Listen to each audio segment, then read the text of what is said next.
Boys in the back. Boys in the back. Boys. What is good? We are back with another episode of The Boys in the Back, but if you look around, we are not in our New York studio. We are live from Muckleshoot Casino and Resort, more specifically, the Salmonberry Suite here at Muckleshoot Casino and Resort. Rick, how are we feeling, brother? I cannot believe we're actually here right now. We manifested this. You know how that Izzy clip of him being like, I manifested this?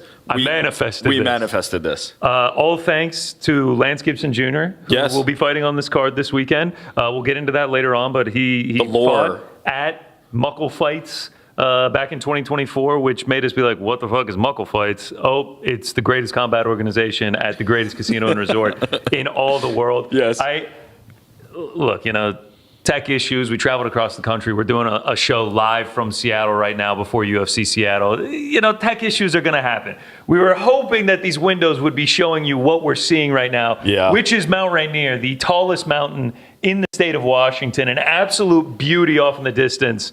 Instead it's a little blown out white windows behind us, but it's there. It's there. We can see Mount Rainier. You guys just cannot. And if you're in the area, you already know. Like, this is a beautiful sight. The evergreen trees, the mountain behind us. The view in this room is immaculate. It's incredible. It's lived up to expectations, and it's gone beyond them. I mean, honestly, the rooms and everything are beautiful. The hotel was just built 2 years ago. I mean, we're early on into the Muckleshoot legacy, and it's already in the pantheon. Yeah, this room's pretty nice, room's pretty nice, boys. I mean, this is where we're staying. Rick was throwing a crazy rager here last night. We had to clean up this morning. It was like that. It was like scenes from The Hangover. E. Casey Leiden, who's valiantly operating our camera behind the scenes right now. It was like the Alan, like waking up in the Hangover. He didn't know where he was. There was a tiger in the half bath this morning. I do want to say thank you to Muckleshoot, who has taken care of us so far. This is our final day here. We'll be here for the show, and then we'll be at the sportsbook a little bit later. We'll talk about that more in a second.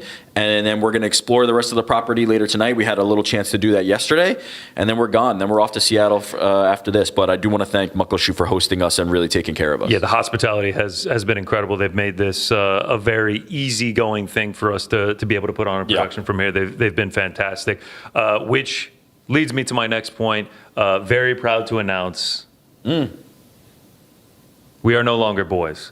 Oh. We are no longer boys in this world. The Boys in the Back have officially rebranded. No longer the BITB. We are now the MITM, the Men in the Muck.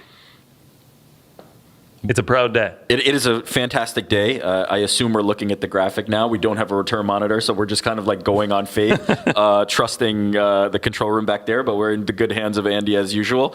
Yes, we're the Men in the Muck. And Frank as well. Frank, what's up? We didn't do our usual, hey, what's up, Frankie? Hey, what's going on? Everything's great. We got Cuban food today at lunch, so it was great.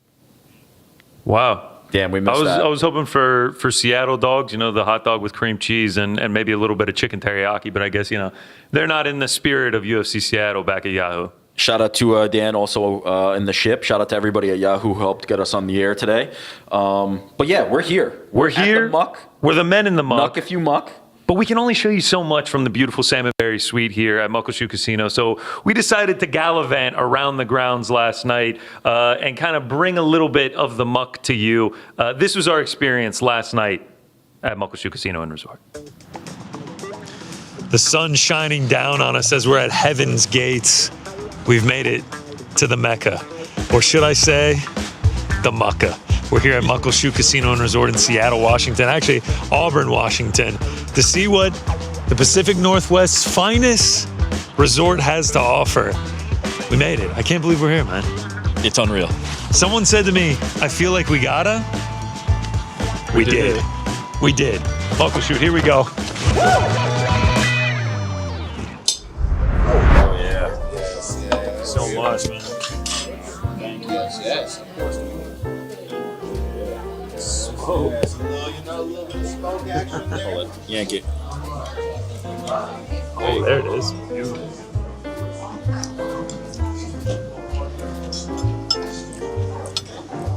Fantastic. How's the mashed potatoes? Horseradish mashed potatoes. I could take more horseradish. Let's start on this one. Finger slipping there. It's the rib cap. Sure. Very tender. Bursting at the seams of flavor.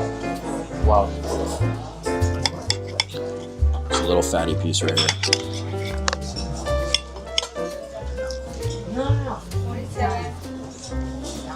They're both great.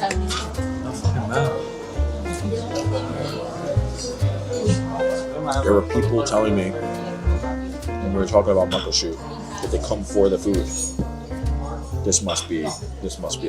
This must be the place. I agree. The cap cut was unreal. I fucking dare you to come to Muckleshoot Casino and Resort and say what's up to us. I dare you. I dare you to come watch the Irish national team with us tomorrow afternoon here at Muckleshoot Casino and Resort. What a promo. Serve. There it is. The real reason we came to Muckleshoot. The Heinz remix. The only one in all of Washington State. The only one I've ever seen.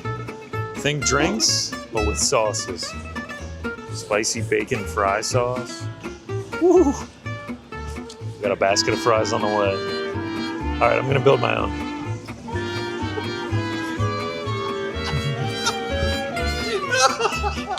I'm gonna go mayo based, and then 2 flavors. Do I go smoky chipotle and honey, or caramelized onion and roasted garlic? Let's mix that motherfucker up. Oh, there's the caramelized onion. Oh, here comes that mayo. Look at that shit, shaking it up. Yo, it's really going. I want ketchup. Wait a minute. You can pick up to 2 bases. Yeah, let's do spicy ketchup mayo. This thing's unbelievable. The fact that it comes out with like a decent consistency at the end. Oh, I already know this is about to be a winner. We're going barbecue sauce and mustard, and we're going bacon. Start mixing. Sit back and enjoy the show.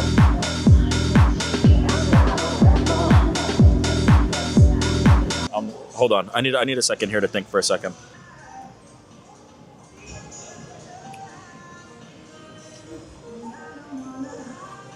All right, you know what we're doing? Barbecue honey bacon.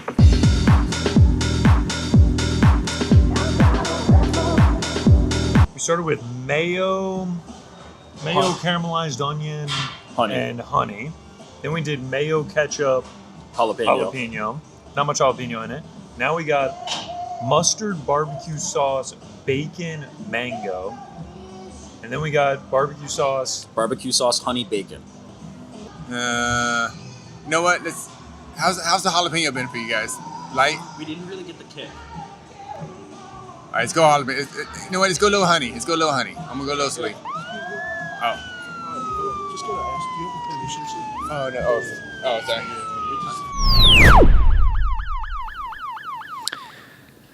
Yeah, so you can see from the end there.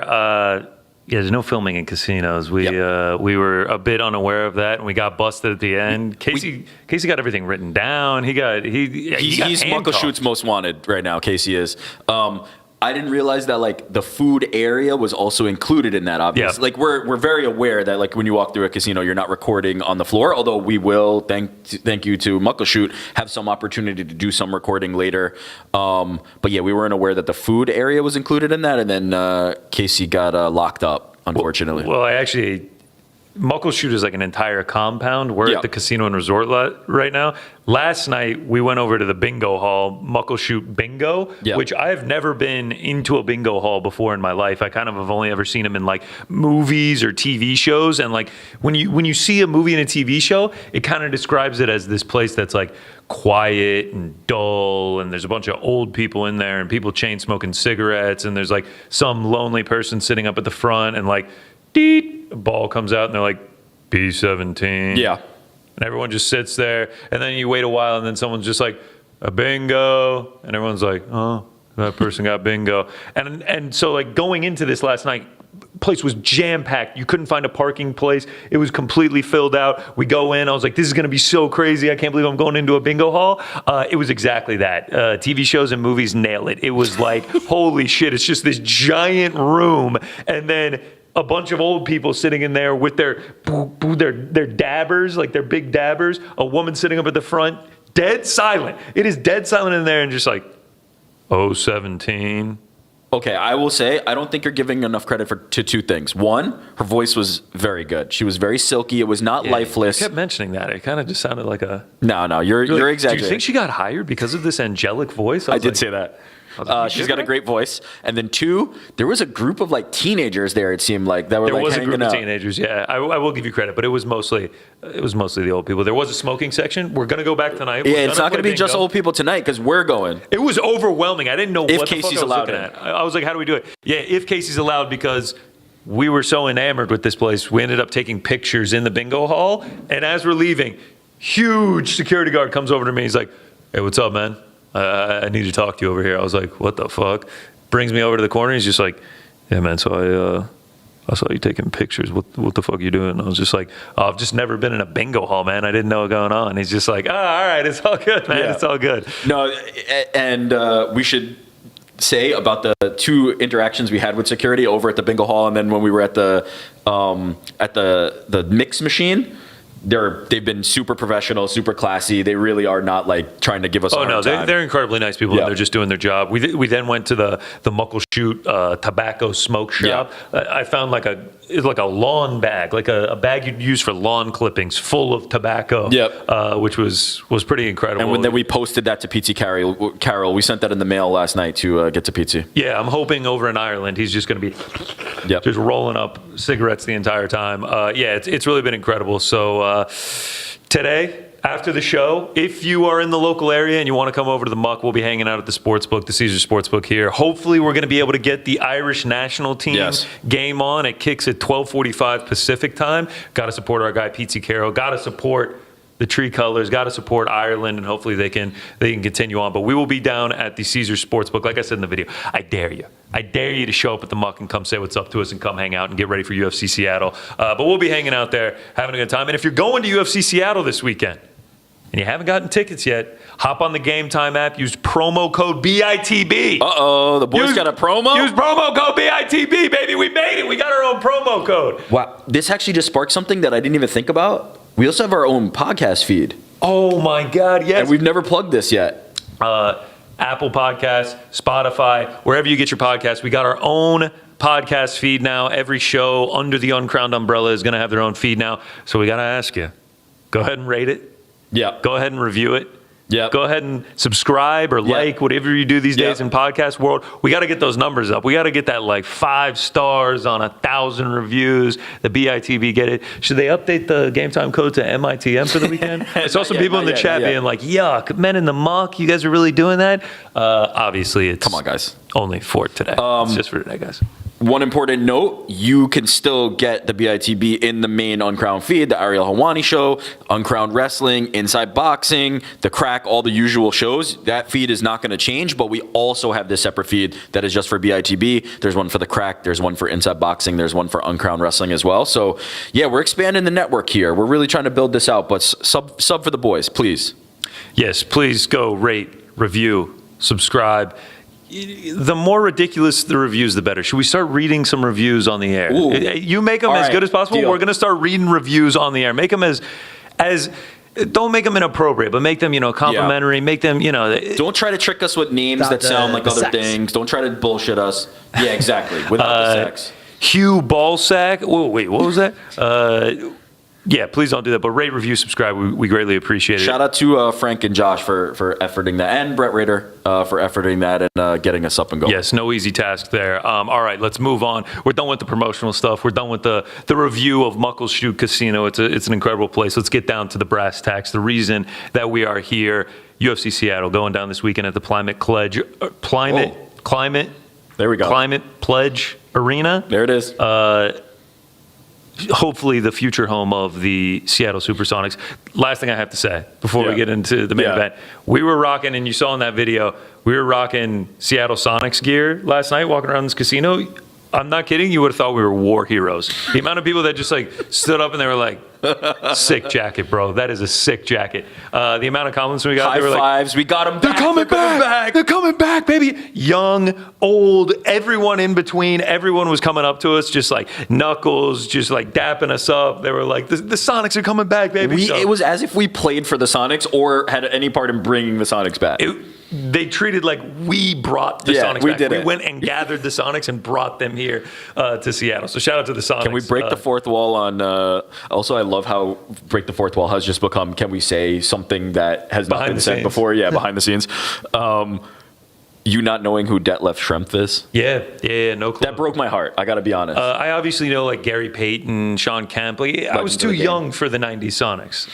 I was not. I love them dearly. They mean a lot to me. When I high five those guys who are like so happy about bringing the Sonics back, I almost feel like I will become a Sonics fan when they come back. It'd be sick. My like baby memories of NBA is the like 2000s Lakers. That's like my first Jesus like Christ. the like Tim Duncan and 03 Spurs. That's like I'm old. All right, enough about basketball. Yeah. UFC Seattle going down this weekend. Israel Adesanya taking on Joe Pyfer in the main event, and a lot of people giving Israel Adesanya a lot of credit for taking this fight. You know, he's a legend of the game, an absolute legend of the game. I was going over his resume earlier today. From 2018 to 2023, the guy was fighting 3-4 times a year. He was constantly staying active. He went on a run from like UFC 234 to like UFC 305, where it was just pay-per-view headliner, pay-per-view headliner, pay-per-view headliner. He is up in the pantheon for headlining pay-per-views. Like, he has been in the biggest fights, stayed active, a huge star for this promotion for the last 5 or 6 years. And now, the last 2 times, we see him main eventing fight nights against up-and-coming challengers. Nasruddin Imavov last time out, unfortunately, he got knocked out.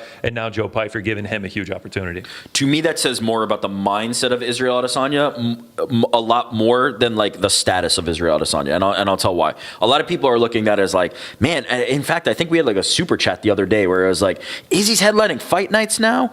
The reality is, there's only so many pay-per-view slots that there are going to be. Israel Adesanya would be well within his right to kind of like hold out for a big type of fight night. I would argue that like a Seattle, when you're not going to like the standard like fight night cities or an Apex show, is a big event. Like, this feels like it's numbered events, which by the way are not even on pay-per-view anymore. It's going to be on the same broadcast distribution that this one's going to be. And then there's like fight nights in a local city, right? That's like the Seattle. And then you've got Vegas, Apex, blah, blah, blah, another tier under that. But I don't think of that as a demotion as much as the idea that Israel Adesanya is one of those rare breeds who like isn't using his status. You talked about the accolades, you talked about the activity, you talked about headlining those pay-per-views, who doesn't sit on that and go, I deserve something else. Instead, he looks at it as, you want Joe Pyfer to be the next guy, you want him to beat me, I want to show that I'm still here, that I'm still the guy. And I do respect it. When this fight was first announced, and I had the same feeling for the Nasruddin fight. I don't love these fights for Israel Adesanya because I would actually rather see him in a fight for his career, in a fight against somebody that I think isn't as dangerous, that I think he can get back on track and have an easy win against. But he's not interested in that. He's not looking for easy wins. He's looking for the toughest challenges, right? You look at Nasruddin Imavov, who's hotter than that guy right now as far as fighters. You look at Joe Pyfer, who's more dangerous, who's scarier than Joe Pyfer when it comes to striking. And so, as a fan of Israel Adesanya's, I want to see a step down. I want to see an easier option. As somebody who is looking at the game and looking around the landscape and saying, like, who are the fighters that have an indelible legacy and are somebody I respect for the way they handled their craft? You have to respect Israel Adesanya for not being the guy who waits around, for not being the guy who's looking for an easy opportunity, who is willing to fight these guys and put it all on the line every time. You can't look at Israel Adesanya with anything but respect, in my opinion. I actually, to your point about his mindset, his mentality going into this, and obviously we see it a lot in this fight game with these really high-level guys. They have a hard time saying goodbye to the game. Yeah. Like, sometimes they hang on too long, and I'm not saying Israel Adesanya has done that to this point. I definitely don't think we're in that territory. No, I don't think we're in that territory, but you kind of see that. And also, when the dude is fighting for title after title after title, racking up title defenses, fighters, period, have an unbelievable self-belief in themselves. Yeah. Of like, I'm going to go out there, I'm going to implement my will on another human being, and I'm going to win the fight. when you fight at the championship level for that long, you always think that you still have it, that you're going to be able to get back in the win column. And I think Israel Adesanya fully believes that he is going to show out and show up against Joe Pyfer this weekend. And to your point about the mentality, I wanted to play this clip. I believe it was posted in February. It's just a short interview clip of Israel Adesanya talking about the stakes involved with this fight for him. You know, it's no longer for the title and everything like that, but how he still gets motivated for it. Take a listen. I'll say for me, it's not really about him. This is about me. This is the bigger fight of his life. It's the biggest fight of my life in another aspect, not in the way for him as it is for me. Because I've been sitting at the top, still at the top, you know. I'm doing more than a lot of guys who are even champions, you know. But yeah, for him, this is a moment that he has to really lock in. And this is a moment that I have to really lock in as well, but not for the same reasons. So yeah, I welcome the challenge, and I'll make sure the best man wins. Right, so he's like essentially saying, yeah, this is the biggest fight of his career. I understand it's not the biggest fight of mine, but there's still massive stakes involved for me. I have to lock in just as much as he does. And then almost flipping it on his head is like, it is the biggest fight of my career because it's the biggest fight right now, right? Almost like flipping that narrative and flipping that mindset. Yeah, he's a very interesting guy, and I'm glad that we've had him, you know, pass through this sport, because I think he brings something different to the table than a lot of other people. He's very introspective and kind of like talks about the game and understands the game in a way that you don't really hear often. But make no mistake about it, like this is a very, very dangerous fight for Israel Adesanya. Like, and I know he was an underdog when this line opened, but now he swung to like a slight favorite and Joe Pyfer's the underdog. I think that speaks to how good everybody thinks Israel Adesanya is. Maybe let me go this direction first. I felt like Israel Adesanya was capable of beating Nasruddin Imavov going into that fight. And then when the fight started playing out, I still believed that. It looked to me like Israel Adesanya was capable of beating Nasruddin Imavov. The eye poke, right? And then the reset. And he's now come out since and said he feels like he should have taken more time. I don't necessarily want to take anything away from Nasruddin Imavov. I don't look at that as like, the eye poke is the reason he lost. Nasruddin Imavov is the hottest middleweight on the planet. He's fantastic. He's a great fighter. He's on a finish streak now. But I did think from the action that we did see in that fight between Israel and Nasruddin, that I think Izzy is still very good. I think Izzy is still near the top of his game and capable of frustrating people in a major way because of his style. And I think there's a real opportunity for him to do that against Joe Pyfer. The problem is, not the problem, but the other side of that coin is the great equalizer is the power, right? Nasruddin carries that, and Joe Pyfer carries that to an even more insane degree. Like he's just extremely powerful. He's one of the hardest hitters in UFC and maybe all of MMA.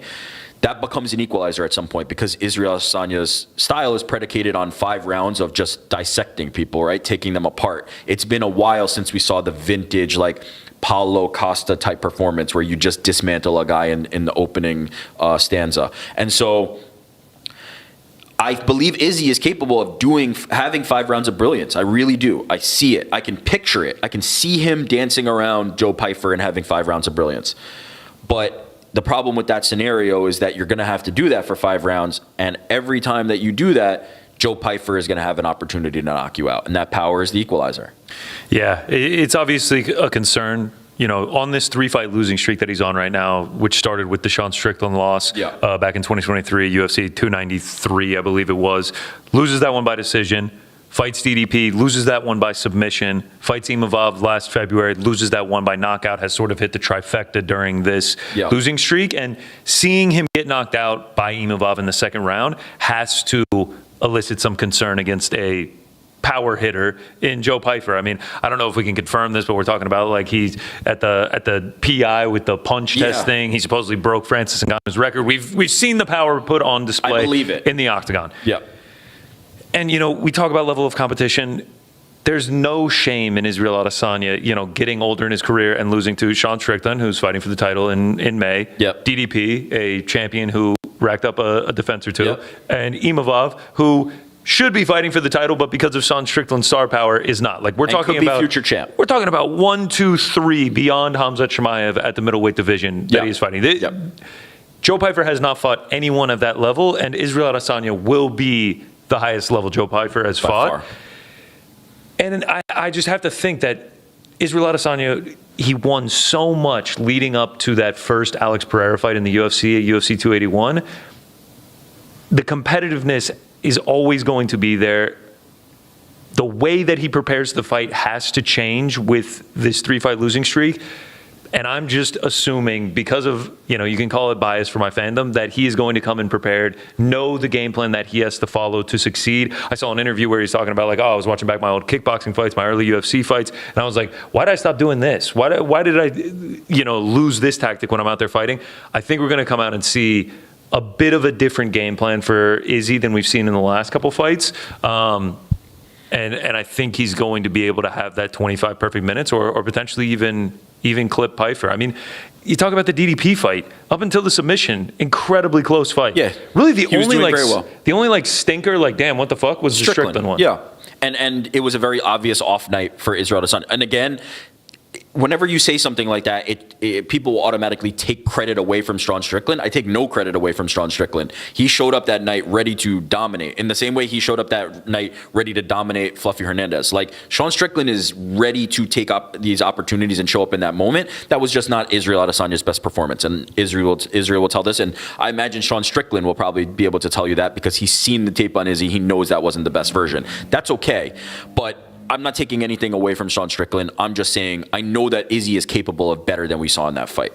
That really is the only one where you look at it and you're like, man, he really got beat there. The other ones, he's in it with the DDP. When it hit the ground, DDP has an obvious advantage there, and he was able to win. Against Imavov, you have the controversial kind of moment. He comes back very quickly, doesn't really take time off, and gets knocked out following that. I still believe Izzy can be great. Here's two things that are playing into my mind. Because if you ask me, 2 weeks ago to analyze this fight, I'm like, I think Izzy can kind of just be elusive, be the sharper striker, and keep Joe kind of at bay and frustrated. And for Joe, you have to put your head down and try and strike with him. Two things are playing into my mind.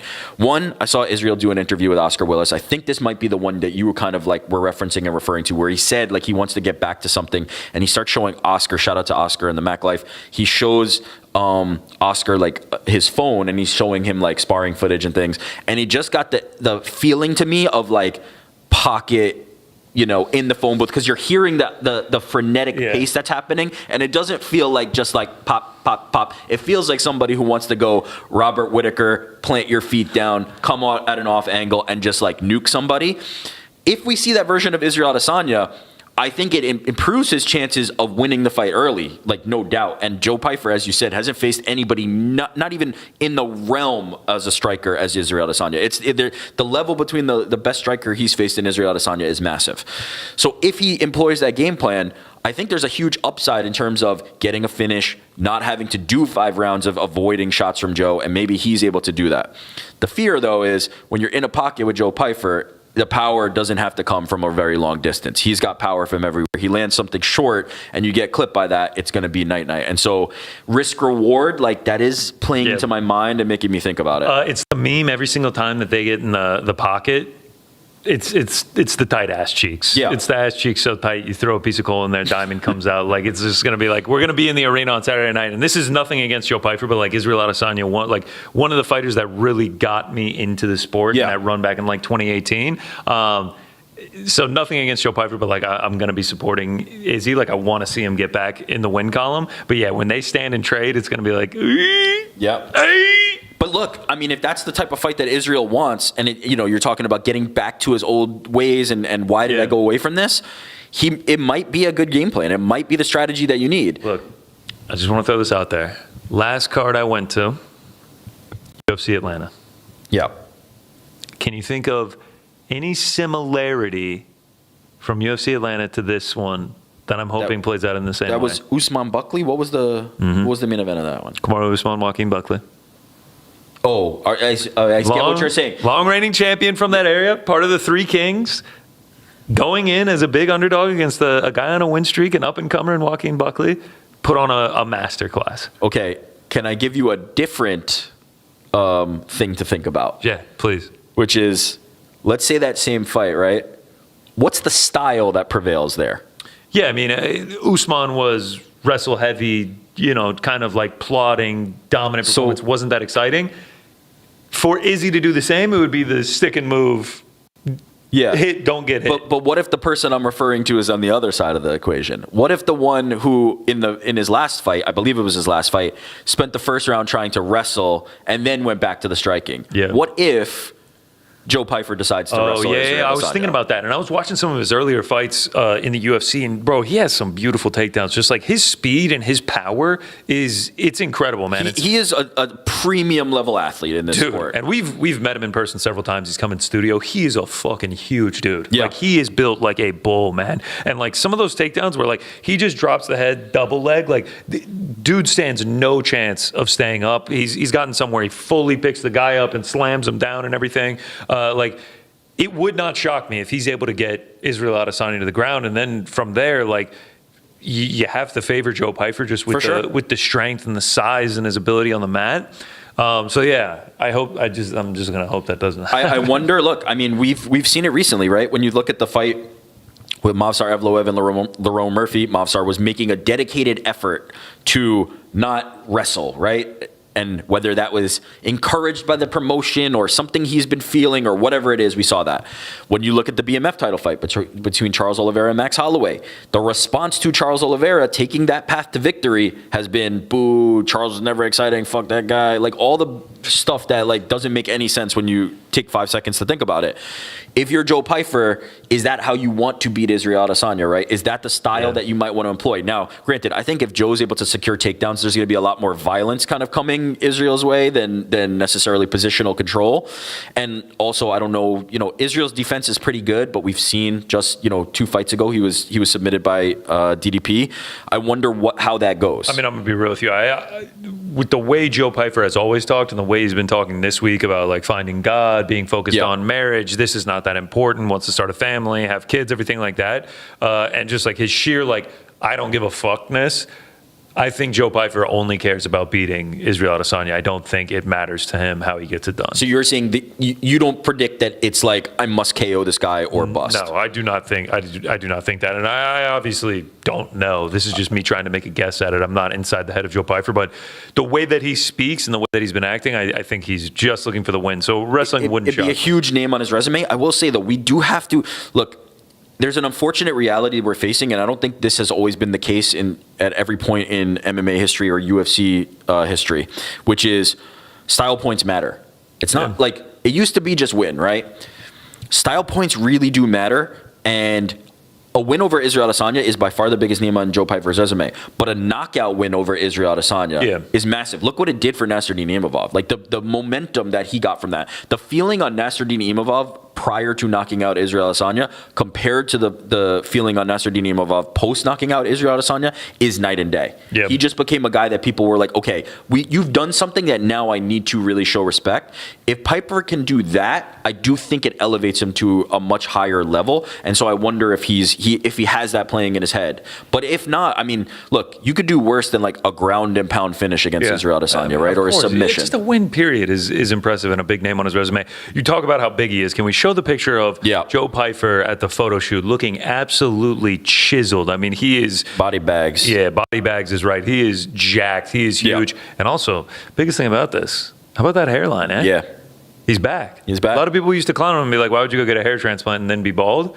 The hair's looking great, man. Got to give him credit where That's right. credit's Like right after he got it, he shaved it and he was talking about that. But yeah, it looks good. Boys in the Istanbul up next. Just a little sneaky trip over there. I'm going to get a transplant. That sounds good to me. You talk about the potential of him getting knocked out, Israel Adesanya. It's going to be nervy moments anytime he trades with him. We've seen him finished the last 2 times out. Got knocked out by Alex Pereira back at UFC 281. He's starting to get asked in interviews, how many more fights do you have? Yeah. You're seeing his coaches in interviews being like, I'm really looking forward to this because you don't know how many that Izzy has left. He's steps away from the championship now. If he gets knocked out on Saturday, what do you think is next for him? That's up to him, right? As I said, I think Israel Adesanya is still capable of the brilliance that he had previously. I think it's harder. Right? It's harder to do that preparation for every single one of those camps as you're getting older. And just as you said, the motivation's different, right? But back then it was, I'm the champion. I have to show up. I have to defend this belt. The motivation has to be different now. It has to be completely different. And so Israel is the only one who could answer that. But as far as the capabilities of as a fighter, I don't think losing by knockout or even submission to Joe Pyfer tells me that Israel Adesanya is done. Like, I'd like to see, if that happens, I would like to see Israel against somebody who I think is a better stylistic matchup for him, right? And that might be an opportunity that he either decides to take or not. But to me, this feels like it's in Israel's hands, whether he wants to continue or not. Like, how many times did we hear the same thing about Michael Bisping or Robert Whittaker, right? How many times did Robert Whittaker seem done, and then he's like knocking out Ikram Alaskarov, and then you're just like, oh, fuck, actually, Robert Whittaker's not done. I don't really believe in this idea that, like, Joe Pyfer is a fucking amazing fighter. You already talked about the other 3 fighters that Israel is on the losing streak against. Like, I don't make much of that. I think he's still extremely good. He's still a huge name and has a lot of value that could be provided. So if he wants to walk away, I'll just look at that as like the end of a run of one of the greatest UFC fighters we've ever seen. If he decides to keep fighting, I'm just happy to have him. It's going to be incredible to be in there on Saturday night and get to watch him make that walk, get to watch him fight in person. Because, you know, whether he's done in 2 years, 5 years, whatever it may be, like, it'll be nice to have said that we got to watch Israel Adesanya fight in person. So, final pick for me, I'm going to go with Israel Adesanya, just out of bias. No disrespect to Joe Pyfer. Love Joe Pyfer. I like Izzy here. I think he's capable of the win. I'm concerned, but I lean toward Izzy. I just think in terms of dynamic striking, in terms of the things that he's able to do, I think he is more capable than Joe Pyfer on the feet. The power is the equalizer, and then if we see the wrestling, I think it will go poorly for, like, in the same way that I felt about Max. I think Max is a better striker than Charles. Charles has come a long way. He's very powerful. He really puts pop onto the end of his punches, but it changes the entire dynamic of the fight if he changes the game plan. And so if Pyfer decides to wrestle, it changes how I feel about this fight in a major way. But if it remains on the feet for the moments it does, Israel Adesanya is a class above most people. It's going to be fantastic to watch. I can't wait to be there in the Climate Pledge Arena on Saturday evening. Let's go to the co-main event. Alexa Grasso taking on Macy Barber. Yeah. A rematch from UFC 258 where we saw Grasso get the unanimous decision win. But I can't lie, man. It feels like 2 women going in different directions now. Macy Barber has won 7 straight fights. Alexa Grasso, last 2 times out, has lost, got blanked in both those, 30-27 and a 50-45 in there. And then, to be totally honest, the further we get away from it, the more fucking ridiculous that 10-8 in round 5 of their fight at Noche UFC, Valentina and Grasso, the second one. That was the most ridiculous 10-8 I may have ever seen. I've gone back and watched that several times, and just doing research for the show, I saw the scorecards, and I was like, they literally let her keep the belt because he scored a normal round in the 5th, a 10-8. That is the only reason that she got to keep that. In my eyes, she's lost 3 straight, was losing that fight against Valentina the first time. Obviously, an incredible submission to pull that off and get the belt in the first place. But, man, 7 straight for Macy Barber, and we haven't even seen Alexa Grasso bank a round in a couple of years. Yeah, and Macy's not a great matchup for her, if I'm being honest. Like, I think it's going to be relatively close because I don't think Macy's like somebody who I often think is going to go in there and just have like one-way traffic. But it was, first of all, it was just great to see her back at the end of December. Like, it was at the end of last year. Because of all the health issues she was dealing with, I was just happy to see Macy back in the cage and back on track, because it does feel like she's on the cusp of that title shot that has like long eluded her. So I say that to say I favor Macy. I think Macy's going to win this fight, but her fights tend to be closer than maybe need be. And so I don't think Grasso's out of it. But stylistically, Grasso's going to be trying to strike and keep range and, just kind of outstrike Macy Barber. Macy Barber has opportunities to make it a little bit grittier, right? She's going to be able to get into the clinch, try and clinch her against the cage, maybe take her down. And the tools are just more diverse for Macy Barber. And so I lean toward Barber, but I do think Alexa Grasso is still capable of keeping it close. She's a fantastic striker. And so if Macy gives her enough time to be able to do that, it will remain close. But if Macy just changes levels, mixes up the game, clinches, pushes to the cage, and makes it a grimy, gritty fight like she's capable of doing, I do favor her. Yeah, I'm going to go with Macy in this one as well. Just the run that they've both been on and the stylistic matchup. I'm going to align with Macy, but I do think it's going to be a close fight. Let's keep rolling along the feature bout. Michael Chiesa taking on Nico Price. This was supposed to be Carlston Harris, but that's not really the important part of this fight. Michael Chiesa, in his home state of Washington, getting his retirement fight at UFC Seattle. He's now a minus 600 against Nico Price. Yep. It just feels like this can line up for sort of that fairy tale ending to the career where you go out on a win in front of your home crowd, put the gloves down, crowd goes nuts, and you call it curtains. Yeah, and it wouldn't be Nico Price's first one of those, right? The Robbie Lawler fight. Which he was a favorite in that one. Yeah, he was a favorite against Robbie. We've seen that story before. I don't think it goes much. It does go much differently because I don't think Michael Chiesa is going to go out there. Michael Chiesa starts his Nico Price in 60 seconds. Like, yeah. Does Michael Chiesa have a knockout in the UFC? I'm sure he does. I think he's like a strictly. For real? Nah, there's no way. Am I tripping? Am I hating? Let's find out. No knockouts in the UFC. Yeah, 8 wins by submission. If he did, it would be. Wow, that's how he goes out. It'd be a hell of a retirement. But I do think this is going to be Michael Chiesa's fight to lose, and I expect him to get the win. There's certain times where it feels like a lot of pressure. Michael Chiesa has very clearly like transitioned into a point in his life where he's very comfortable with kind of what's going on. He's shifted into this broadcasting realm, is doing fantastic at it, feels very at peace with his career, right? Every time Ariel kind of has a conversation with him, he strikes me as somebody who's like found contentment, right? In his family life, in his career, and all these things.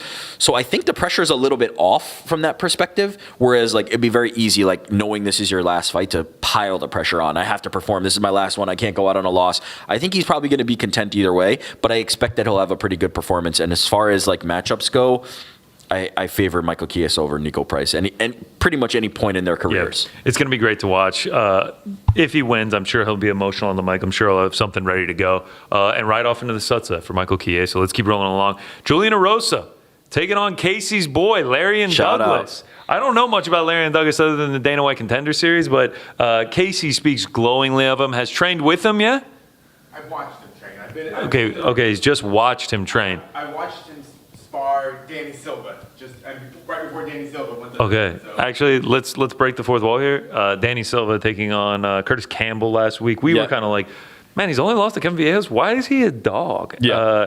And ended up not betting it. And then we're riding into Seattle yesterday, and Casey's just like, yeah, Larian Douglas this weekend as a dog doesn't look too bad. I was like, oh, yeah? He's like, yeah, trained against Danny Silva. I was like, oh, Danny Silva won as a dog last week. He's just like, Casey's talking us up. He's like, yeah, I feel real good about that one. Larian Douglas dog. He's a killer in the room. Oh, yeah. We're like, hell yeah, let's go. We're gonna get this inside info, attack the books. It's going to be great. Larian Douglas is minus 300. Yeah.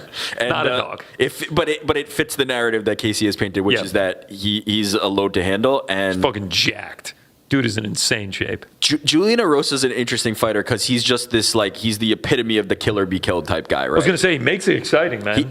He's never going to be in a boring fight because at all points he is trying to kill you or he's getting killed. And so he's one of those guys that it's high ceiling, low floor, right? Like there's times where he can pull the upset, and he's done it several times, where he's pulled the upset on somebody who looks more technically sound or at a different point in their career, and he's able to kind of upset the apple cart and do that.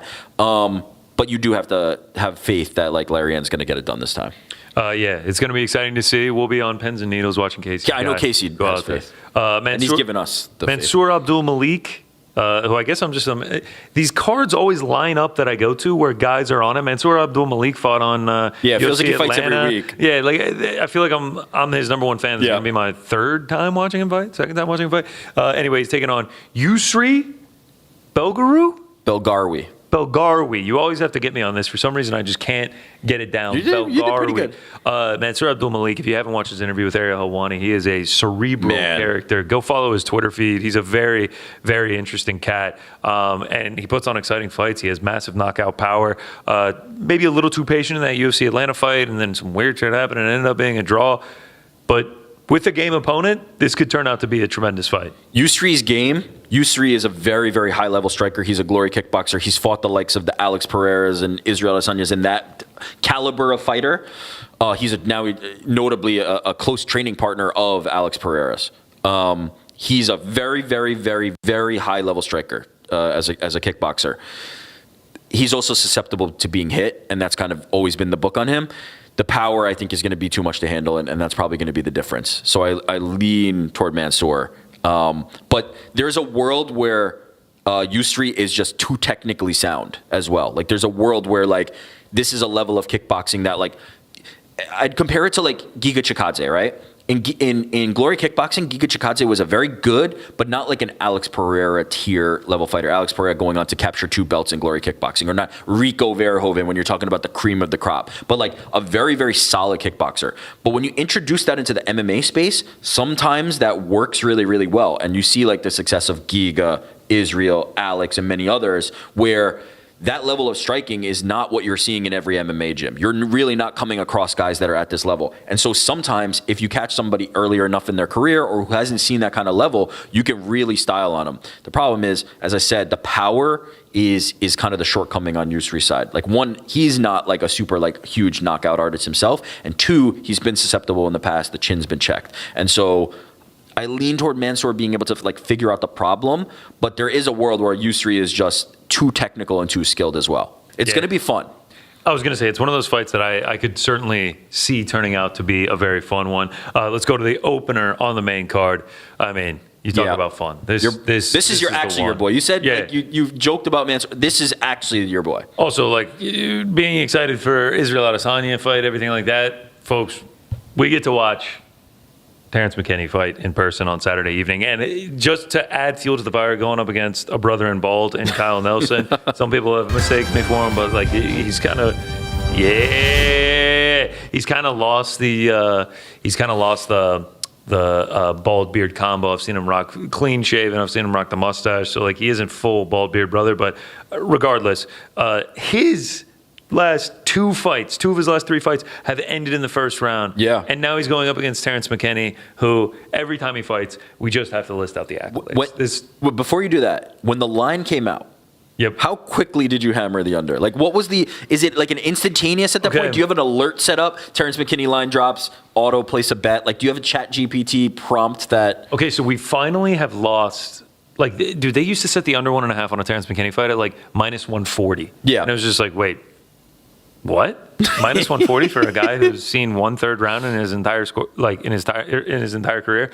It's now been juiced up. It's like minus 280 this week. They're on to you. Which there still might be value on minus 280. The guy has 25 professional fights and 24 of them have gone under the 1.5. So I played round 1 this week, and we'll get into that in a little bit. A little extra juice on that. But the guy has 25 professional fights. 21 of them have ended in the very first round, win or lose. Yep. And like I just said, 24 of the 25 have gone under the 1.5. Dude barely knows what a round 3 is. If you went up to Terrence McKinney and you were just like, oh yeah, 15-minute fight, he's just like, what's that? What do you mean 15 minutes? The longest I've ever gone is 11. I thought they just ended there. If you showed him a scorecard, he would literally be like, what the fuck is that? What do you I've never seen one of these. Terrence, this is Mike Bell. He's gonna be judging your fight tonight. What do you mean judging my fight? They have judges at these things? What the fuck is that for? There'd be no point to having a judge at a Terrence McKinney fight. And I've seen, he was talking with Full Send MMA this week, and he's just like, I'm going to come out and fight more patient, and I think I can knock him out in the first round, or I could go the full 15 minutes and enjoy that. Nah. We've seen 25 of these Terrence. But by the way, that's not the first time Terrence has said that too. In the fights that he said that before, it's still been a first round fight. This will be the ultimate test of whether or not the GC card curse is real when I go to cards and they're just complete dog shit. UFC Atlanta main card 6-for-6 on decisions. Des Moines was a snoozer with the main event ending in odd fashion. Though we did get Bo Nickel RDR on that. UFC Long Island ended in unceremonious fashion with an injury. UFC Atlantic City, one of the fucking worst cards I've ever watched. Period. Yeah, it was. And heinous. we were there. It was heinous. God, it was so bad. I'm 0-for-4 on being like, dude, that card was so sick. I'm so glad we were there. If Terrence McKinney goes to a decision, I might have to leave the arena for the vibes. I think they would actually start banning you at UFC. I might have to leave the arena. You heard it here first. Terrence McKinney goes to a decision on Saturday night. I think I have to leave the arena for the vibes. I'm just hanging out. You're gone. You're by yourself. All right. Yeah, you and TST. Me by and the way, we'll TST. be meeting TST. Maybe Casey. We'll see. In Seattle. Maybe Casey will be in there too. You don't know. But yeah, the pick is not on a fighter. The pick is on violence. And in that case, we all win. Yeah, and under. Yeah. I will be heavily exposed on it. I'm taking round 1. Maybe use the under 1.5 as a parlay piece, but yeah, let's get fancy in there. Let's get mixy. Let's have a good time. That's the main card. Should be a solid main card. few of these fights can turn really fun, and then I'm really looking forward to the main event. I'll be on pins and needles for that one. Let's keep rolling along to the prelims. Ignacio Bahamondes taking on Tofik Musayev, Ryzen and Bellator vet. Ignacio Bahamondes, man, kind of feel like people are sleeping on him since the Fiziev fight, man. But Yeah. he was on a fantastic run leading up to that. What's funny is we were sleeping on Fiziev Yep. in the Ignacio Bahamondes fight. Shout out to Danny Rubenstein. Shout out to Danny He was Rubenstein, like, who rubbed it in our faces Rubbed it afterwards. in our face before the fight, and then re-rubbed it in our face after the fight. We were sleeping on Fiziev, which is kind of crazy because I'm often the like, yo, don't sleep on Fiziev guy. But in Fiziev's this pretty fight, sick. Fiziev's pretty sick. I slept on him. And now it does feel like Ignacio's being slept on a little bit, but not like too bad. Like he's still a decent sized favorite. And when you look at the package, like, sorry, the phrasing on that was not great. But when you look at, Yeah, you've been having a lot of that. when you look at When you look, by the way, when you look at Ignacio Bahamondes' package, you got to feel confident in his ability can I to just win. say it took everything in me to not talk about. You're not. You know, Ignacio Bahamondes has a younger brother, right? He's a killer in the gym. And but it's I forgot that the without the sex. It's is like the Epstein Ignacio files without the Bahamondes. sex. Yeah, shut up. Is Bilal going to be in the corner? Yeah, he's always with Ignacio. Wow, can we get a picture without the sex? Oh boy. Okay.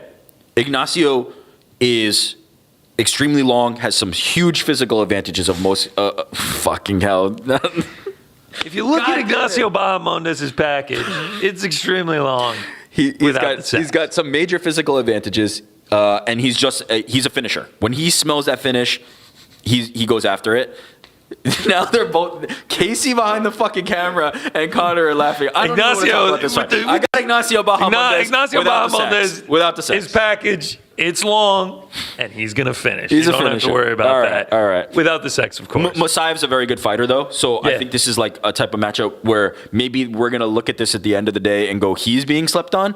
But I believe in the upside. I believe in the potential of Ignacio Bahamondes. Tofik Musayev also repping Azerbaijan does Bahamondes just have a vendetta? Is Against the UFC just Azerbaijan, him up? yeah.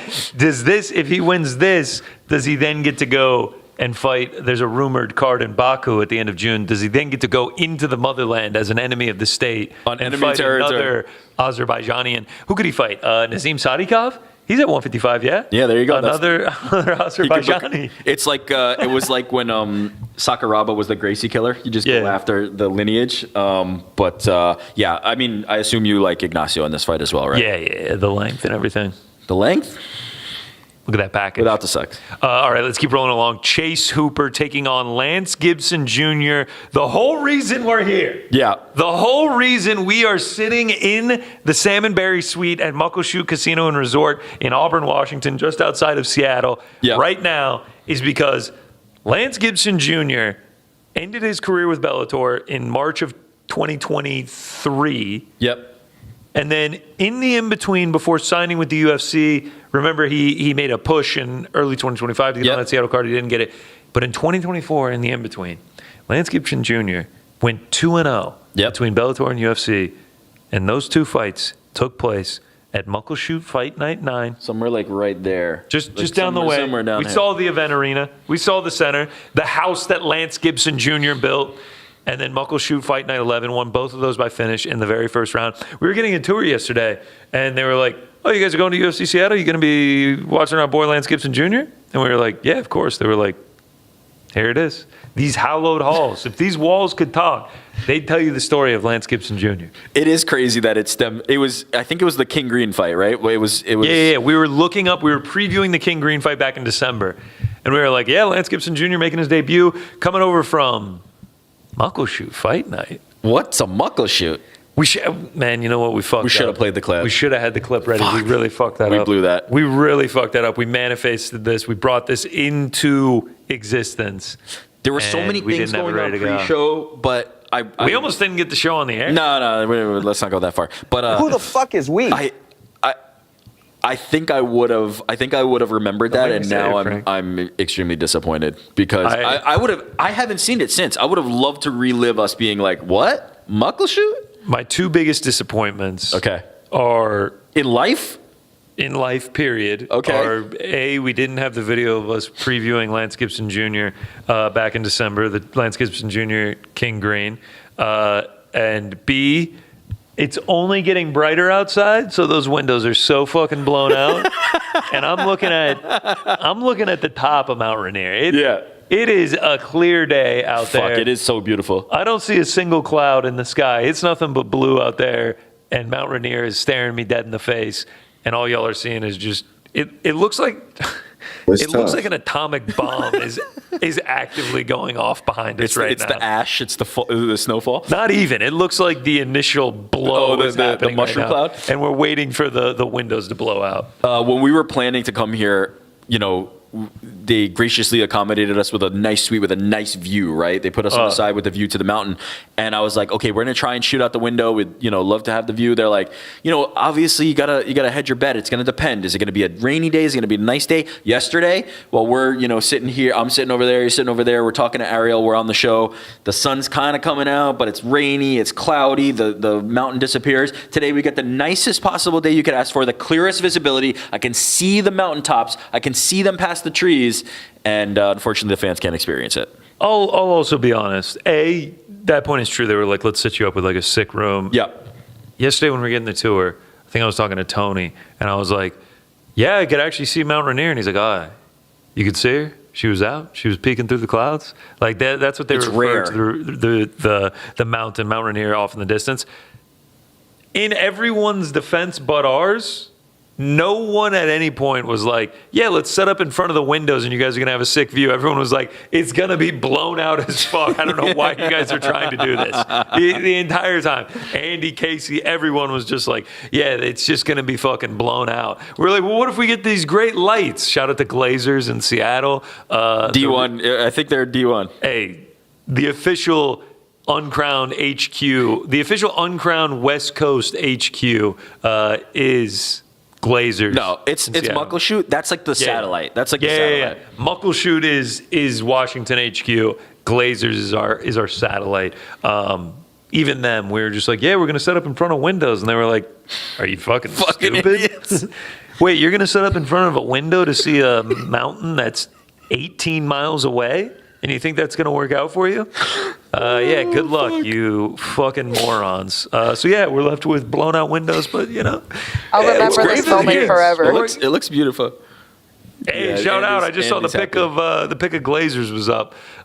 Shout out! Was that on air, Andy? They were D1. Yes. Remember that, Andy. Next time. Yeah. We were told. We were warned several times. You were right. We were wrong. That's a fact. We tried to make it work. So yeah. Lance Gibson Jr. taking on Chase Hooper, not the easiest matchup. Not an easy matchup against King Green either. Had a great career over in Bellator, but man, these are two tough matchups. I would dare say like a pretty bad matchup actually. As far as look on the striking, it showed in the fight with King Green that like there's a level above Lance Gibson. I think Chase Hooper has shown his striking to be improving, but obviously not his bread and butter.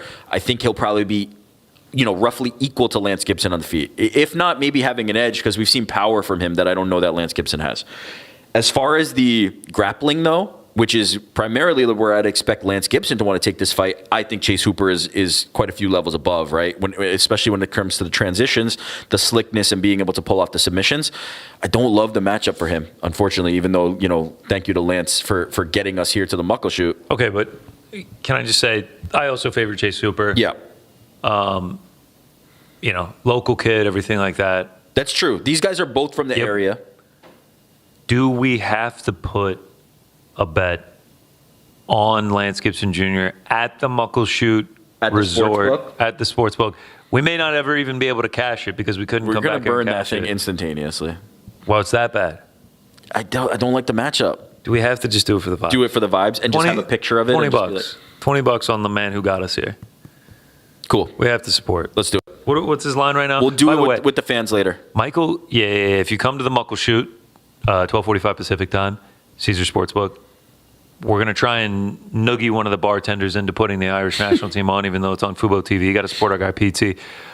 We'll all place Lance Gibson Jr. plus 225. Sure. Let's do 25. Sounds good. $25 on that? Yep. You know? Oh, it went up to 25 now. At first it was 20. Now we're going 50? 25. Did you say 50? You want 50 on that? Skip Mike Chiesa now minus 800. That's starting to feel a bit egregious.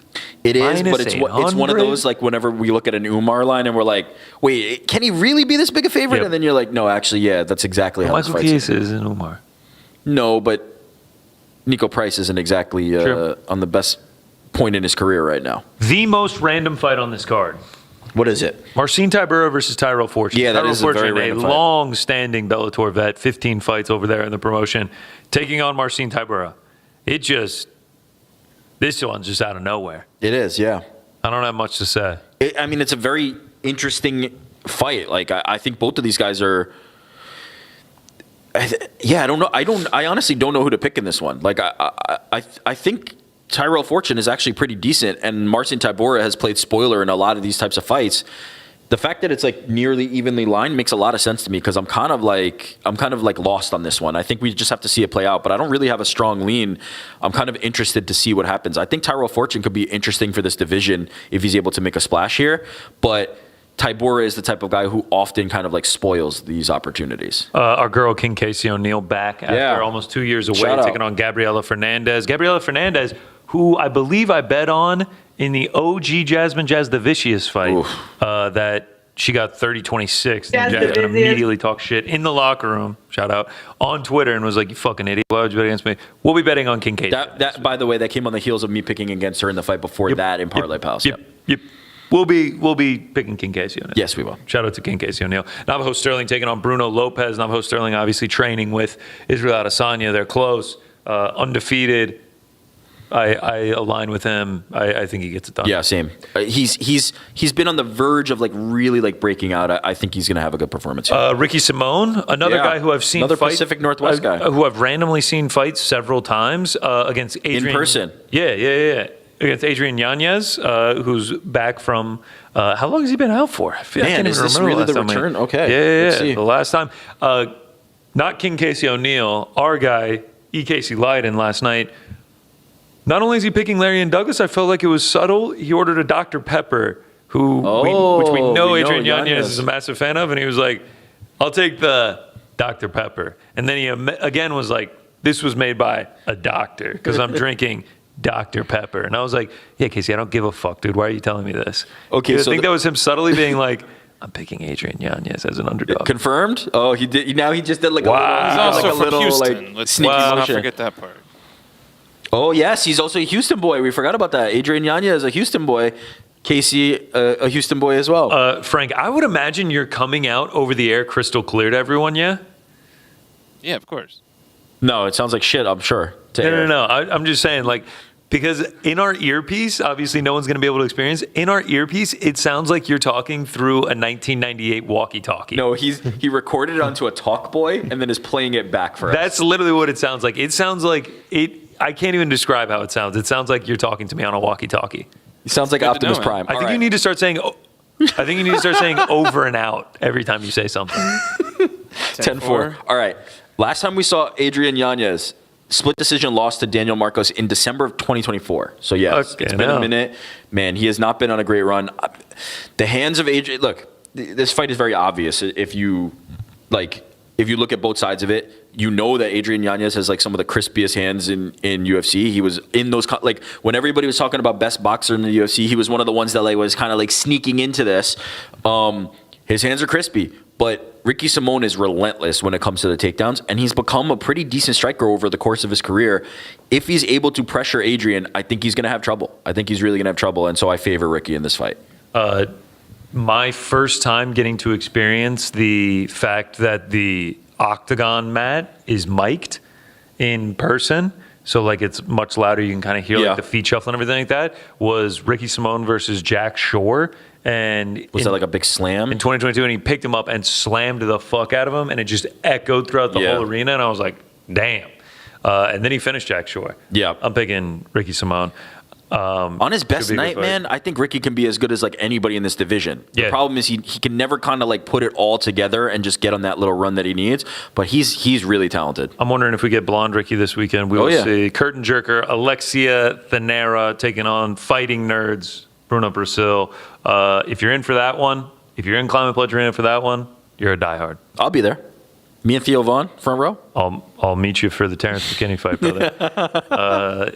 I will not be there. 5 p.m. Eastern start, 2 p.m. out here on the Pacific. Okay, Northwest. top to bottom though. Not a bad card, man. This is a pretty damn good UFC card. I gotta admit. Look, we're supporting Casey O'Neill. Navajo Sterling fight can be fun. Chase Hooper, Lance Gibson can be fun. Ignacio Bahamondes could be fun. Terrence McKinney better be fun. We know it's going to be fun.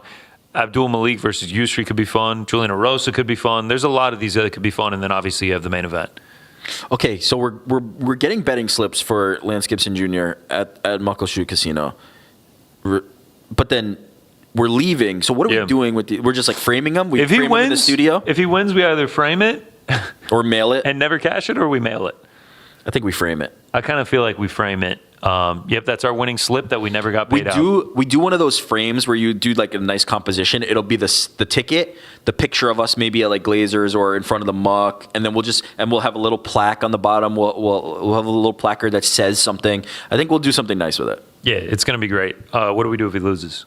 Still frame it? Yeah, Fuck it? Yeah, for sure. That's our losing betting slip from the Lance Gibson Jr. Chase Hooper fight on UFC Seattle back in March of 2026. We were there. Imagine saying that in 2038 or something. Yeah, we're going to be telling our kids. Don't worry. UFC Seattle, top to bottom, is going to be great. We will be in attendance. And don't forget, if you're going to be in attendance and you haven't gotten your tickets yet, Game Time app, promo code BITB. The boys got their own promo code, people. We're doing remote shows in Seattle. We got our own promo code. We got our own podcast feed. We're just upgrading. We are upgrade. We are up, baby. Shout out to Uncrowned, the number one source for all your combat sports needs. Number one unbiased news source in the world. The greatest and most unbiased out there. UFC Seattle, not the only card going down this weekend. We're also getting PFL Pittsburgh. Yep. Headlined by Johnny Eblen versus Brian Battle. Brian Battle obviously cut from the UFC after having a couple unsuccessful weight tries, one at welterweight and then another at middleweight, missing by about 5 pounds each. Goes over to DBX, proves that he can still make middleweight. Now he signed with PFL, making his debut with the promotion against Johnny Eblen, former champion. Brian Battle could get a title shot off of this. Oh, absolutely. You don't think so? Johnny Eblen is getting a title. Could he? Yes. Well, it's but I don't think it's guaranteed.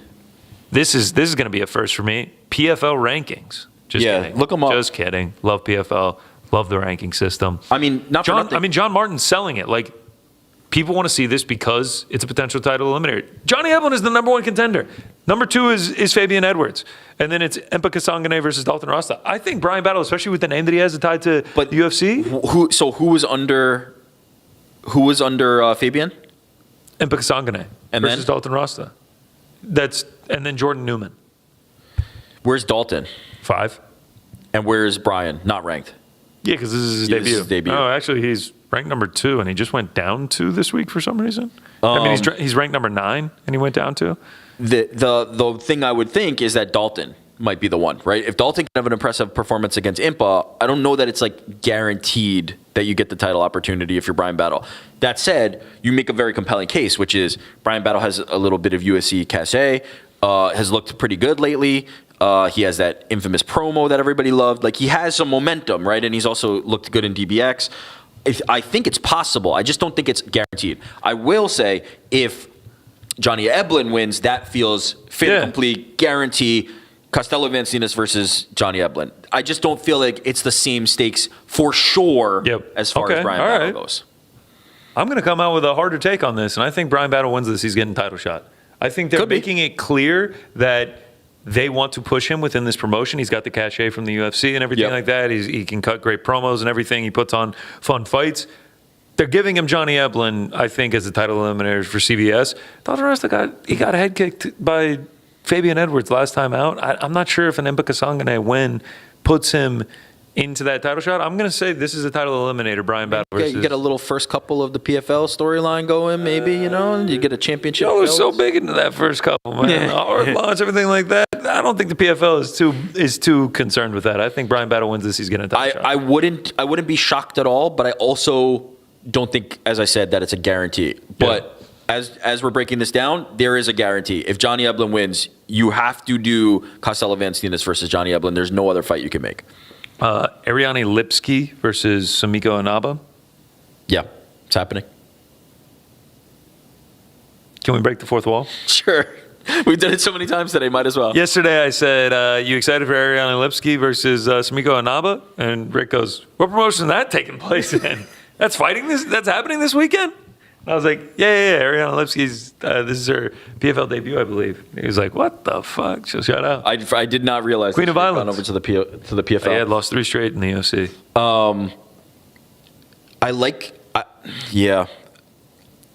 I've gotten in trouble many times in the past believing in Ariane Lipski. That's my issue. Yep.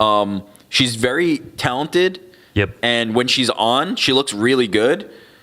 I trust more the toughness and just like durability and like persistence of Sumiko Inaba here. I've just been bitten too many times by Ariane Lipski, and Sumiko Inaba has just shown like she is relentless and extremely tough. Right now, Ariel Lipski minus 150. That is the exact scenario you get into where you go, oh man, I'm getting Ariane Lipski. Look at her striking at minus 150, and then Sumiko Inaba 29-28s are unanimously. Dalton Ross at minus 140, Impa's plus 120. I like Dalton style-wise, like for that fight, but Impa, man, look. Impa had some nice runs back in 2023 with this promotion. He has really like shown that he improved since his run in the UFC. He's very dangerous, and I think this is going to be a tough fight for Dalton, but I do favor him because of the style. Johnny Eblen minus 400 to Brian Battles plus 330. Johnny Eblen is going to win the fight, man. Okay. The Brian style, just take him down.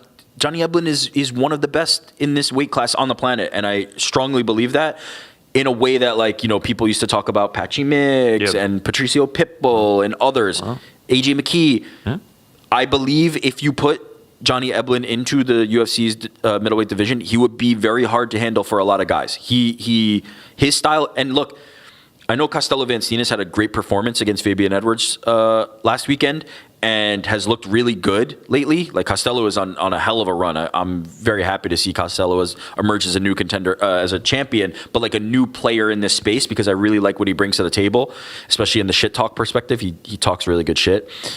But he was going to lose that fight to Johnny Eblen, like, pretty definitively. Like, he was not in that fight. Johnny was controlling him from top to bottom. I think he looks at it differently, but I was not confused at what was happening there. Johnny Eblen was winning that fight. Costello pulled up an incredible submission.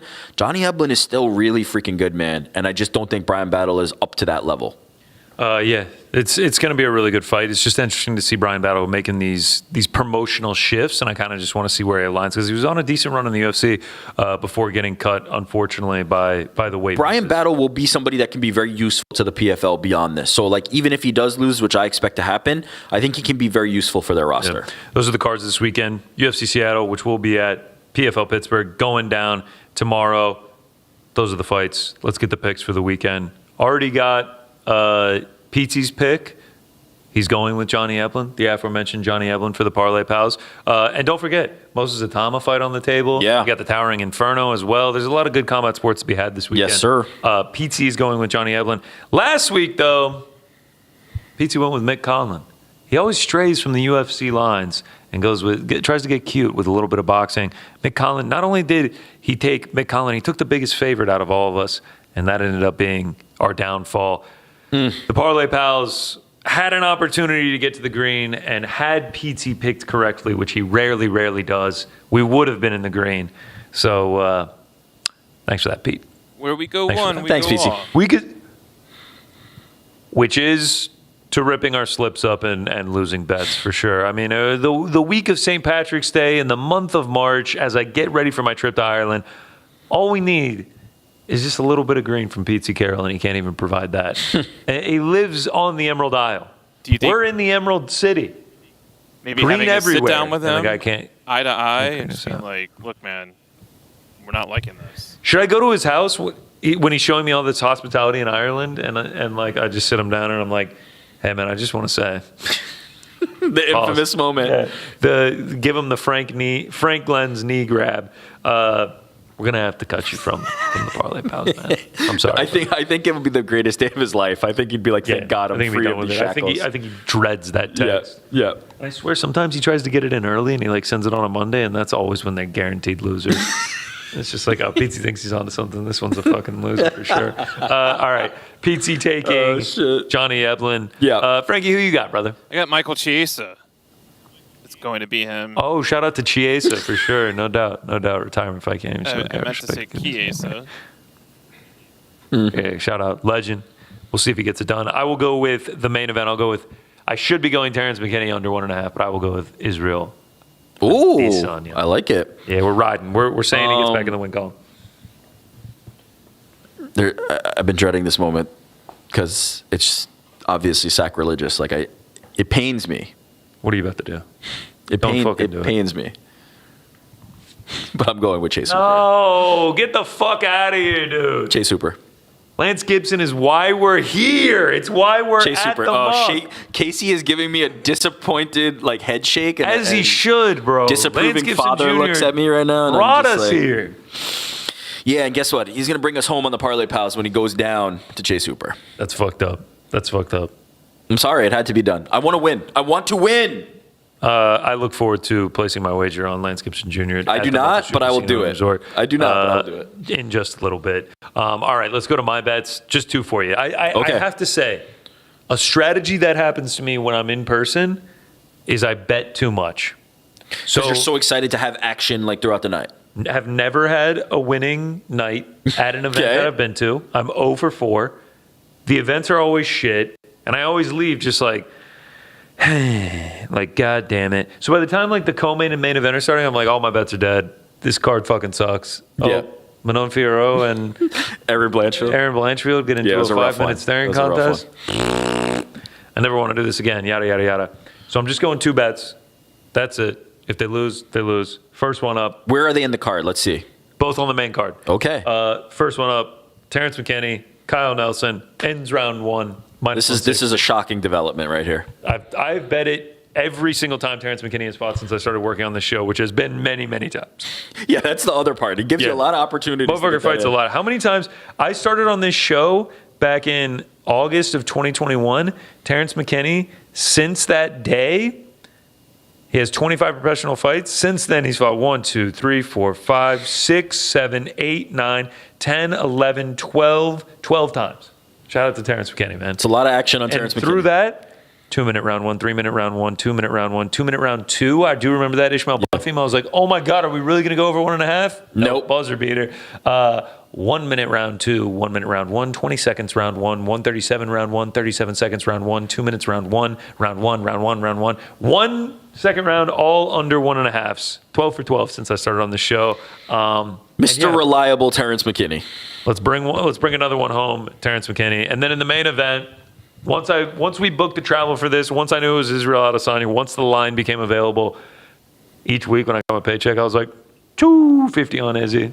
$250 on Izzy. So yeah, I have in total a little bit over 6 units, like 300 something on Israel Adesanya. But the good news is I've just kind of shelled it out throughout the last couple months since we booked our flight. So if he loses, if he wins, it wasn't a big one at a time pocket hit. Yeah, if he wins, I got about $600 showing up in the account. I believe we have. Is this vibes, belief, or combo?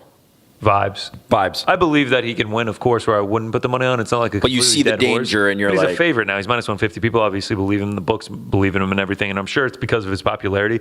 People are putting money on him, but yeah, it's the vibes. I'm seeing a guy that I've cheered for all of his career in person, a legend to the game. And it's the main event. And we were going to be there in person. You kind of want. I mean, you could do worse than Terrence McKinney, who's been a great betting ally for you, right? Israel Adesanya, who's one of your favorites, and then Lance Gibson Jr., the reason we are here. There it is. Those vibes. Those will end up being the bet. Took Izzy at plus 110 a couple times, plus 105 a couple times, and minus 130 a couple times. So average odds on it is minus 102. He is currently sitting at minus 150. So yeah, it keeps creeping up. We got a decent line on that. We'll see what happens on Saturday night in Climate Pledge Arena.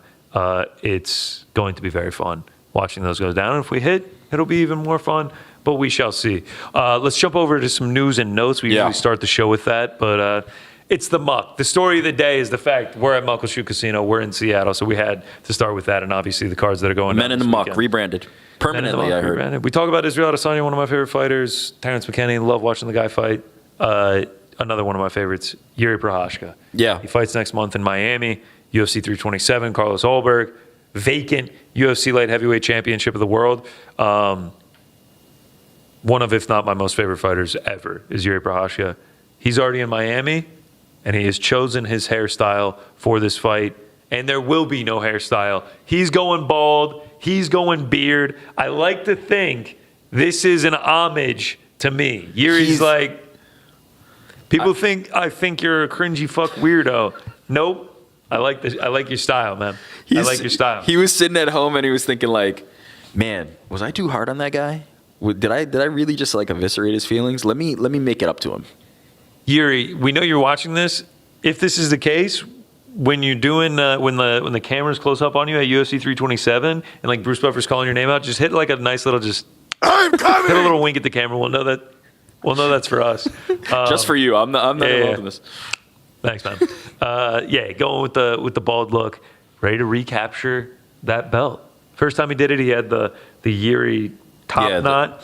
What did he call it? He used to call it something. I forgot what he called it. Isn't it a top knot or something? No, yeah, it is. But he had like a specific name for it. It was like something about the power or something. I forget. A man who has fought Yuri Prochazka several times, who was the light heavyweight champion of the world, now vacating to go up to heavyweight, Alex Pereira. Heard of him. A couple videos came out of him. Okay. Number one, sparring with Sean Strickland, a man who he has brutally knocked out before the first round at UFC 276. Sure did. They were out there sparring, getting after it. Sean Strickland admitting later, he was like, he made me drop my hand at one point, and I realized, all right, it's done. Yeah. I don't need to head to the shadow realm for a little bit. Yeah, I've seen this story play out before, and he didn't like the outcome of that one. Yeah, I wouldn't like the outcome of that one either. Another video we saw of Alex Pereira.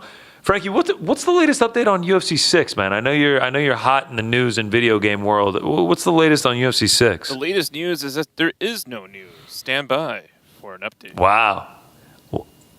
Thanks. Announcer voice, Frank. Thanks, radio weatherman Frankie. Stand high by. is 76 here in Seattle today. Sunny. Seattle, you'll be able to see all the way clear to Mount Rainier. There was a video that came out of Alex Pereira, and it looks like he's posing for something with EA Sports, potentially UFC 6 coming out soon, potentially the cover athlete.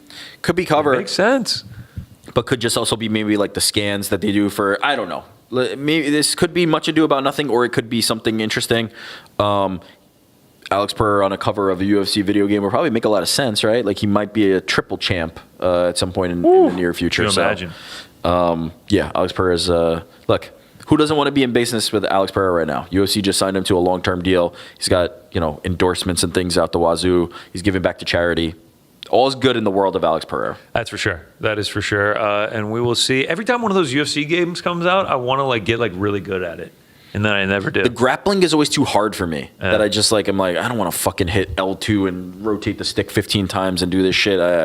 All I play is I didn't even buy. Yeah, there you go. You know ball, Dan. How do you get people? Are you playing online against other people? Yeah, online ring championship, stand and bang only. Bro, there's like a mode that's only stand and bang, or how do you get people to agree to the terms? Okay, all right, that's pretty cool. It's a total If you're just gonna stand and bang, why don't you just play Undisputed? Why don't you just play boxing games if you just want to strike, bro? Are you Casual ass. You don't appreciate the intricacies of online you could also grappling. Okay, all right, yeah. Why don't you just go play one championship then? Why don't you just Glory go play kickboxing video why don't game. you go play the Glory kickboxing game, bro? You fucking casual. That is good knowledge, though. Thank you, Dan. We should. By the way, next time let's toss to Dan instead of Frank. Yeah, I know. Frank doesn't know fucking jack shit. Thanks for nothing, man. And a bit of good news in a heartwarming. Stay tuned. The update is there is no news. In a bit of heartwarming news, it came out that Dana White has paid for the full medical expenses of Maya Gabala, who was a 12-year-old girl who was a victim of a school shooting in Canada last month. It took the life of multiple children, including 4 12-year-olds.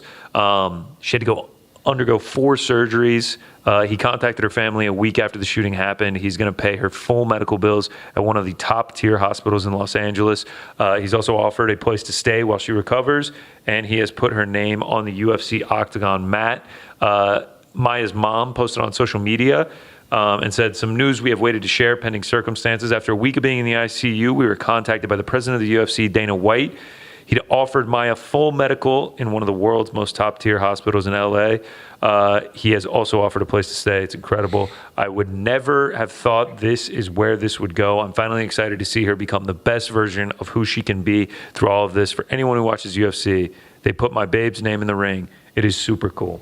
So shout out to Maya, hoping a speedy recovery physically and mentally, because that's a tragedy that no one, period, but especially no child should have to go through, and an incredibly honorable thing of Dana White to do. Yeah, no notes. Like, this is exactly what you'd hope that somebody with the amount of wealth that he has would be doing. And you do hear these stories that come out from time to time. Obviously, this is not put out by Dana White, right? He wasn't looking for the glamour in this scenario, and so he does these good deeds from time to time. So yeah, no notes on this. Well done by Dana White. Absolutely incredible stuff by him. A really nice gesture, and we're praying for all the families and victims involved. Horrible in that. Obviously, the classic that no easy way to pivot from a subject like that, but we are in Seattle, a place known for its weather, a place known for its it's rain coming down. I don't know where you're going with this. Tell me. See, that's where you're going.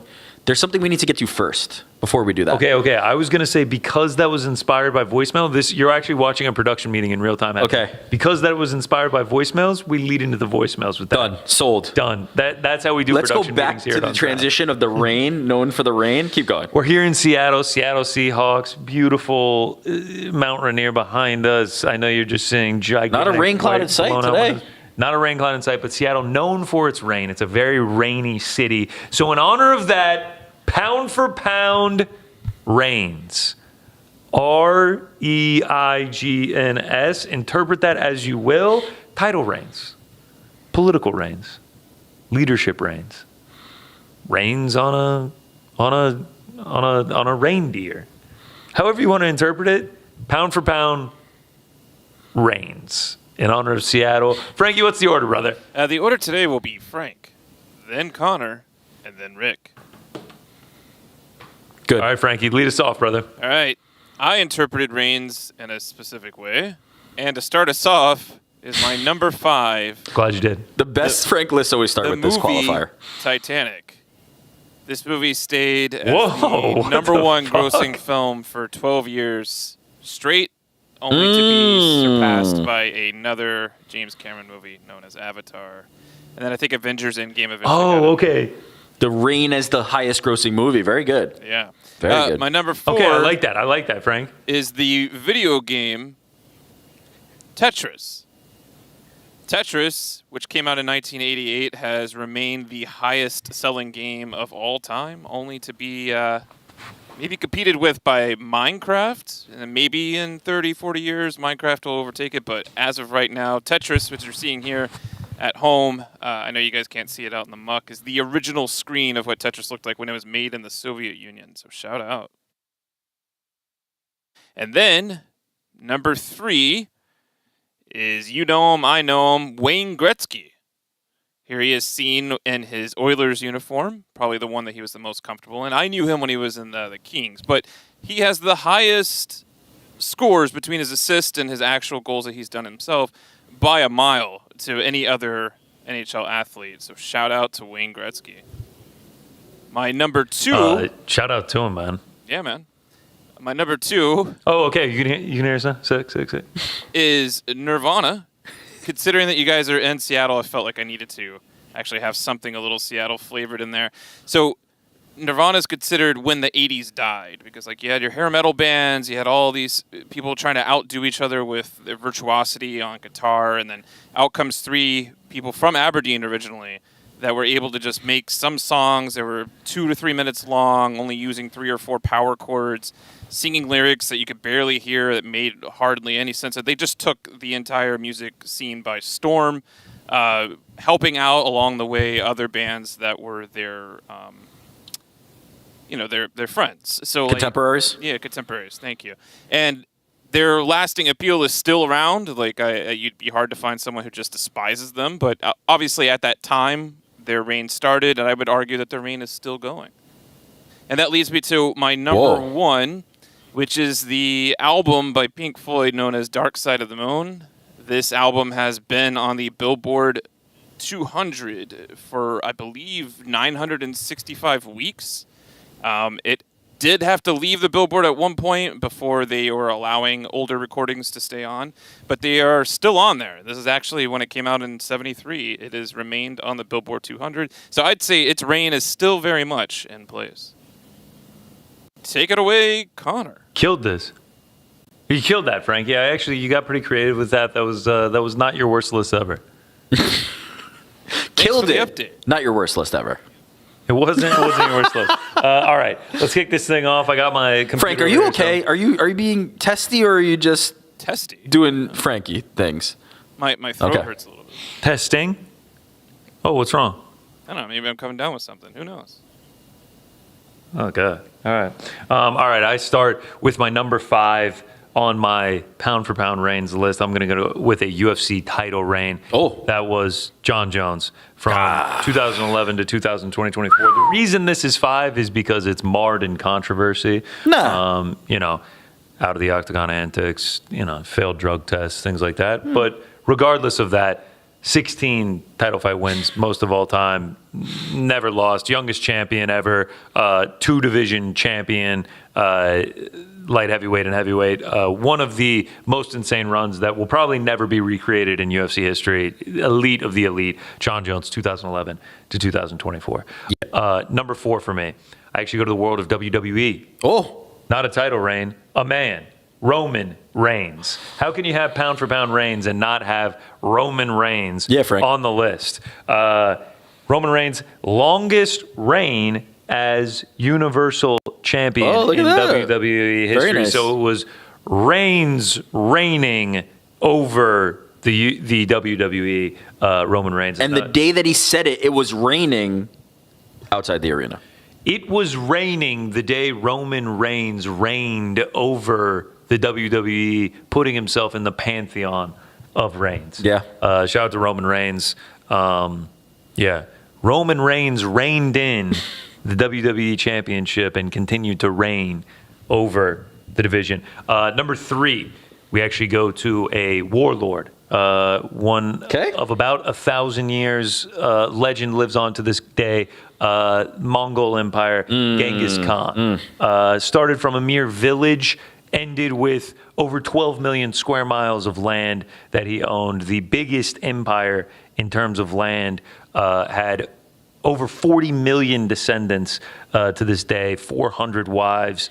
And sorry, what? Yeah. That's how they did it back in the 1100s. 400? You didn't know?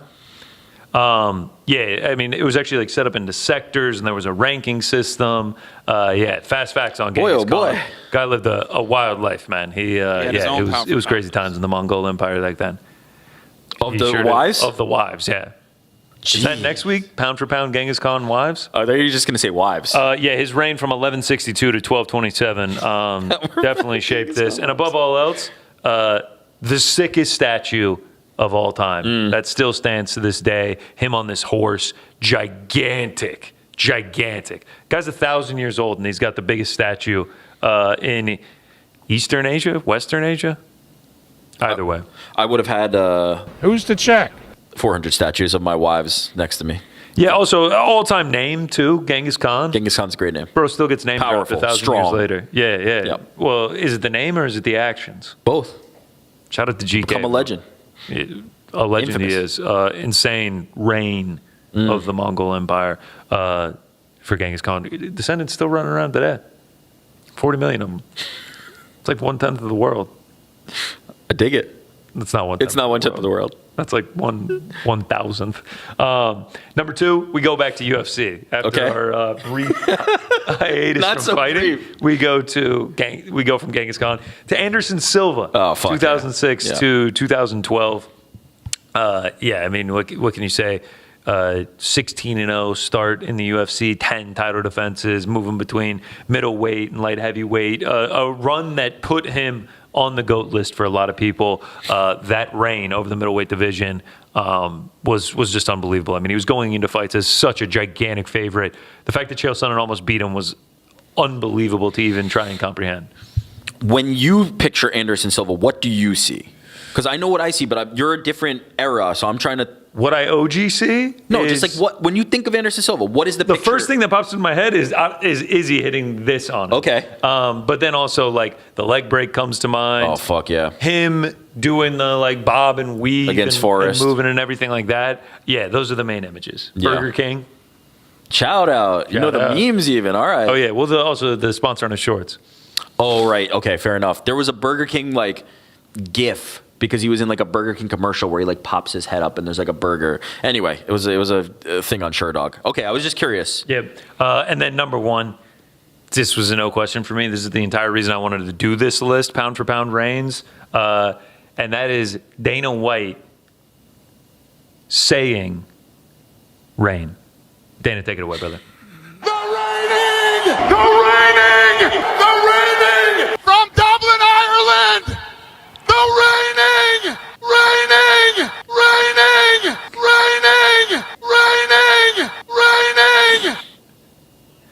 The absolute fucking best. I could listen to that all day. That's obviously Dana White during the Maymac press run, and every single time Conor McGregor would do this, Dana White would introduce him. Reigning, defending, and that one where he says, "From Dublin, Ireland," and like his voice is shaking. You can tell he's holding the dais so hard that he's shaking. The enthusiasm from it, the pink head when he's turns screaming, so red. Reigning. It's so fucking good. I could listen to it all day. I'm literally disappointed beating in up babies. myself. We're literally beating up babies. I'm disappointed in myself that I know how much you love that clip and never put two and two together that you were going to go this route. And the whole clip that we just listened to was like 17 seconds, and it was from like 5 different occasions where he says it. I knew how much you love this, and I didn't even think for 1 second that this so is where we were fucking going to go. good, But man. it is tremendous. The level of energy we've seen there has never been seen by Dana White again. Like to even fathom the idea of him getting into that again, I can't. Like I don't. Shit, it probably isn't good for the heart, to be honest. Probably is not good for the heart. Yelling, raining that loud is an all time. Great list. I think Frankie's was great as well. I went just transparently. I went a little more literal. Like Okay. you went a certain direction. Frankie went a certain direction. I went a lot more literal. Okay. Like Okay. you kind of like mixed them, right? Frankie's was all like, these are reigns that I like that are personal, not necessarily verbatim. Sticking to the text based. Okay. You had the mix. Yep. I went all text. We're going all reigns. All right. Okay. All Reigns. All reigns in the word, in some capacity. Okay. Number 1. Underrated, little known movie, but has been seen by many, but was kind of maligned at the time. If you watch back, it's actually not that bad. It's a film featuring Matthew McConaughey and Christian Bale called Reign of Fire. Yeah. About dragons. There's an iconic part in the trailer that I remember where Matthew McConaughey is jumping with an axe to try and chop a dragon, and it was what got me to see the movie. I then saw the movie and thought, wow, there's really not a lot of like axe battles and dragon like fights in this movie, because it was a little bit more cerebral than I think the advertisement like led people to believe. I have watched it again in later years just because I was like, man, was that good? Was that bad? Like, it has Matthew McConaughey, it has Christian Bale. It's probably our like future pretty president. fucking McConaughey or Bale? McConaughey. No, Bale's not from the here. end of Ariel Helwani's show yesterday, he was elected president. Yep. Oh, wow. Congratulations to Matthew McConaughey. Yeah, McConaughey, Bale, Dragon. congrats. Sounds sick. It was decent, but it's not as like cartoonish action as I expected. Oh wow, congrats. You play the oh wow, congrats. Did anybody pick up when Ariel told Colby yesterday that he had become a U.S. citizen? He was like, oh wow, congrats, man. Did he actually? But it was like very energetic. And like, But it was the same phraseology. It was oh wow, congrats. it may have said like, we need to go back and look. He may have said like, oh, I love that. Either way, like the demeanor was so different. difference. And he did start with, All right. oh, wow. That might be worth going back to. All right, number 4. The tribal chief himself. You had it. Roman Reigns. Had it for on my list as well. When I think of the word reign, the first thing that actually popped into my head was Roman Reigns. He has become his name is so powerful in the entertainment space that when you said this list of Reigns, it wasn't my favorite, but the first thing that popped into my head was Roman Reigns. He's had a legendary WWE run. As you pointed out, his reign in WWE was one of the most successful of all time. He was the longest reigning champion. So shout out to Roman Reigns. Big fan, just like Roman Reigns. Shout out to Roman Reigns. Not a huge WWE guy, but I'll tune in for Roman Reigns. Same. Number 3. We're going to the music world. Frankie will surely remember this one. Dan, this I think is going to way predate. Andy, I'm 50-50 is going to know this one. And that is a little known tune known as You Can't Stop the Rain, REIGN, by a rapper known as Shaquille O'Neal. Oh, shout out. Here's the important part. You ready? Featuring Notorious B.I.G. Shaquille O'Neal, Notorious B.I.G. You Can't Stop the Rain. An absolutely ridiculous music video where Shaq is wearing like almost like of the time, but also very Notorious B.I.G. like bowler hat, pure white suit, looking absolutely ridiculous. But I gotta be honest, like fucking decent song. Like Shaquille O'Neal as a musician is a little bit underrated. He's actually not horrible. Shaquille O'Neal, Notorious B.I.G., a collaboration as a kid that I just like exploded my head, did not know was possible. You Can't Stop the Rain. Shout out to Shaq Diesel. I mean, fucking talk about all-time athletes. He's my number one like role model guy. Like we talked about Dana White doing a very, very good deed earlier today. Shaq is anywhere he is, I'm buying this woman's groceries, giving kids shoes. Like he's just the number one. He lives in Atlanta. There was one story about him buying a guy his wife's wedding ring. Yeah. Like what he was going to propose with. Engagement ring.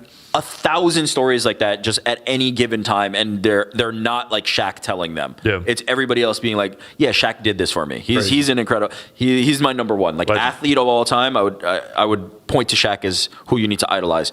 Number 2. Now we're going to the world of literature, but specifically comic books. We're going to a run of comic books known as the Reign of Superman. Okay. Which was part of it was a slice of the death of Superman, which there was a comic run where Superman has died. He actually didn't die. Doomsday just beat him so badly that it seemed like he was dead, but then he eventually rises up. But in his stead rise these other Supermen, and they were Superboy, the Eradicator, Steel, and Cyborg Superman. And you obviously can't see the visual, but like they had these specific they had these specific comic art covers that were like coded to these other Supermen that arose. And then the story was all about like, while Superman is buried, everybody thinks he's dead. Again, he was not dead, even though it was called the death of Superman. He was just in like a coma type state. These Supermen rise, and they are acting as the role of Superman, but they're not quite Superman. And it was a very like famous comic run. I was enamored with the covers themselves. Like when I went to the comic book store, I was like, these are the ones that I want to read. The Death of Superman thing altogether was incredible. But Reign of Superman comic run. Number 2. Shout out. Number 1. It had to be this. It could only be this. It could only be this. And it is due to the thing that sparked into my head was being here in the city of Seattle. A basketball city made famous by the one, the only, Shawn Kemp, my favorite basketball player of all time, nicknamed the Rain Man. The Rain Man. REIGN. The Rain Man, Shawn Kemp. I fucking love the guy. Shout out to the Sonics. Shout out to the Supersonics. They're all their throwback stuff is incredible. I can't wait to see what they do when they get this team back to Seattle. I can't wait to see if they kind of like take the existing IP and manipulate it. But shout out to the Seattle Supersonics, and shout out to, first and foremost, Shawn Kemp. Gary Payton, like a close second for me. Very fond memories of that era. But Shawn Kemp is my favorite basketball player. The Rain Man, the most ferocious, vicious dunker we've ever seen. Maybe like Blake Griffin's like the close second. But he was an absolute unit, and I love him. And he's still my favorite player to this day. Shout out. You got a sick Shawn Kemp jacket that's going to be rocking around Seattle this weekend. Shout out to Seattle. Shout out to Reigns. Shout out to Pound for Pound. They get dumber by the week. But we keep putting them up there. That is for damn sure. Before we go to voicemails, we did want to read a letter from one of our listeners who this came from a voicemail or from a super chat, was it? No, wait, was it? It was a super chat. Either way, was we're a going to super read it chat. right now so we can get this out of the way. My Dad's Chips, who sent us a care package that was absolutely phenomenal. The French onion is to die for. The salt and vinegar to die for. Russet potatoes is what they use. This is not a sponsor. He just sent us some chips. They're friends of the show. I've been eating them nonstop. My Dad's Chips, shout out. Sent Yeah. us this great letter though. We just had to talk about one brief part of it. Yeah, and you'll see in this letter, it's very heartfelt. Shout out to Brian, one of the co-founders who started My Dad's Chips. Here we go. Here's the letter. Uncrowned team, we firmly believe that My Dad's Chips are the most delicious chips on the planet. But who's to check? So he's already putting in drops here. Shout out. Polishing off an entire bag of My Dad's Chips is easier than beating up babies. Shout out. And I can guarantee you'll say to yourself, that's it.com. When you experience our robust, real potato flavor. Our chips are so tasty, you'll think, that's fucking illegal. I should warn you, though, if you have to eat a different brand of chips at any point in the future, you'll find yourself saying, what the fuck is that? Francis Ngannou voice. He writes Francis Ngannou voice every time. But then, this is why we had to read this, and Brian. First of all, incredible paragraph. I mean, this letter is just next level. The chips are next level. Connor wasn't lying. I really love them as well. I've crushed Especially way too many bags. What was the mix? It's jalapeno, like sriracha or something. There's a very spicy one. Yeah, the that jalapeno I quite sriracha. like. The OG is fire. The salt and vinegar, the barbecue, Yeah. the French onion. French onion is my favorite. It's insane. They're great. But this is where it takes a turn. Sorry, Brian. UFC, it just jumps right to it. UFC 326 main card picks. Okay, I have the main card results Okay. right here if you want to go through them. What was the first fight of the night? Gregory Rodriguez versus Bruno Ferreira. Okay, so he picked Bruno Ferreira to win by first round KO. What was the result of that fight? He ended up losing by first round KO. Interesting. Okay. What was the second fight of the night? That was Drew Dober versus Michael Johnson. He picked Michael Johnson to win by second round KO. He ended up losing by second round KO. Okay, so I'm starting to see something here. What was the third fight of the night? Raul Rosas Jr. versus Rob Font. What do you pick there? He picked Rob Font to win by decision. Okay, solid pick. He ended up losing by decision. Okay, next up here. What was the fourth fight? Kyle Bahalio co-main event versus Rainier de Ritter. Okay, he picked Rainier de Ritter to win by decision. Surely he got that one. Okay, no, he ended up losing by decision. All right, so he's got one left. Look, you throw a Hail Mary at that, it's okay. Surely he's going to get one of these right. What is the final fight of the night? Main event, Charles Oliveira versus Max Holloway. He picked he picked Max Holloway to win by decision. Oh, he ended up losing by decision. Oh, did he? Fucking hell. All right, Ryan. Stick to chips or just exactly fade yourself. Yes, you might want to just go the opposite direction of your instincts when it comes to the fights. Every result correct, the winner wrong. Yeah.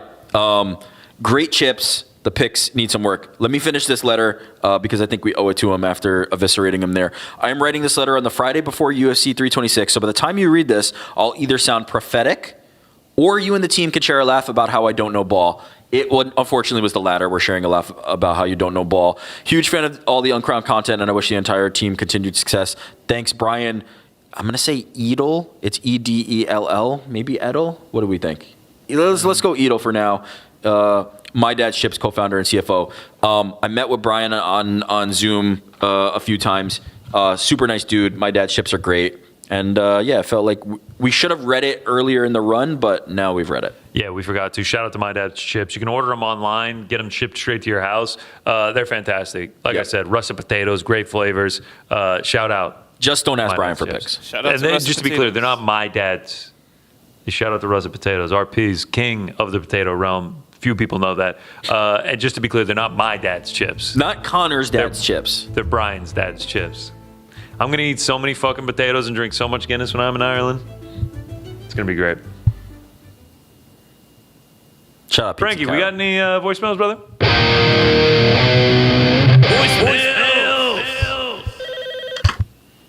Ahoy, hoy. Ahoy, hi. Hey, boys. JB from BC here.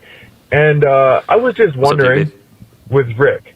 So I get the glaze of Gable, right? He's great. We all know he's great. Shout out to the Gable but we glaze. might have to temper our expectations a little Glazers. bit. But I mean, who knows? You throw him in the deep end, maybe he'll just make it, right? But what I'm wondering is, who do you think would win, hypothetically, if you were to take Gable Stevenson, right now and put him against Stevenson. Brock Lesnar from UFC 81 when he debuted against Frank Mir? Let me know. Gable Stevenson would beat the brakes off Brock Lesnar. Wow, the protege becomes the master. Yeah. Casey spent time around Gable. He knows. He wasn't listening, but he knows. Hey, boys, it's Emil from the A. I got 3 quick fire questions. First, Juicy, All right, what part of Atlanta are you from? I'm guessing East Cobb Roswell. Second question, I know you guys stare at them all day, every day. What's your favorite knickknack on Ariel's desk or background? Third question, any of you guys like stand-up comedy? If so, who's your favorite comedian? Thanks, boys. Love you guys. Bye-bye. All right. Love you too, brother. First one, grew up in Alpharetta, went to Milton.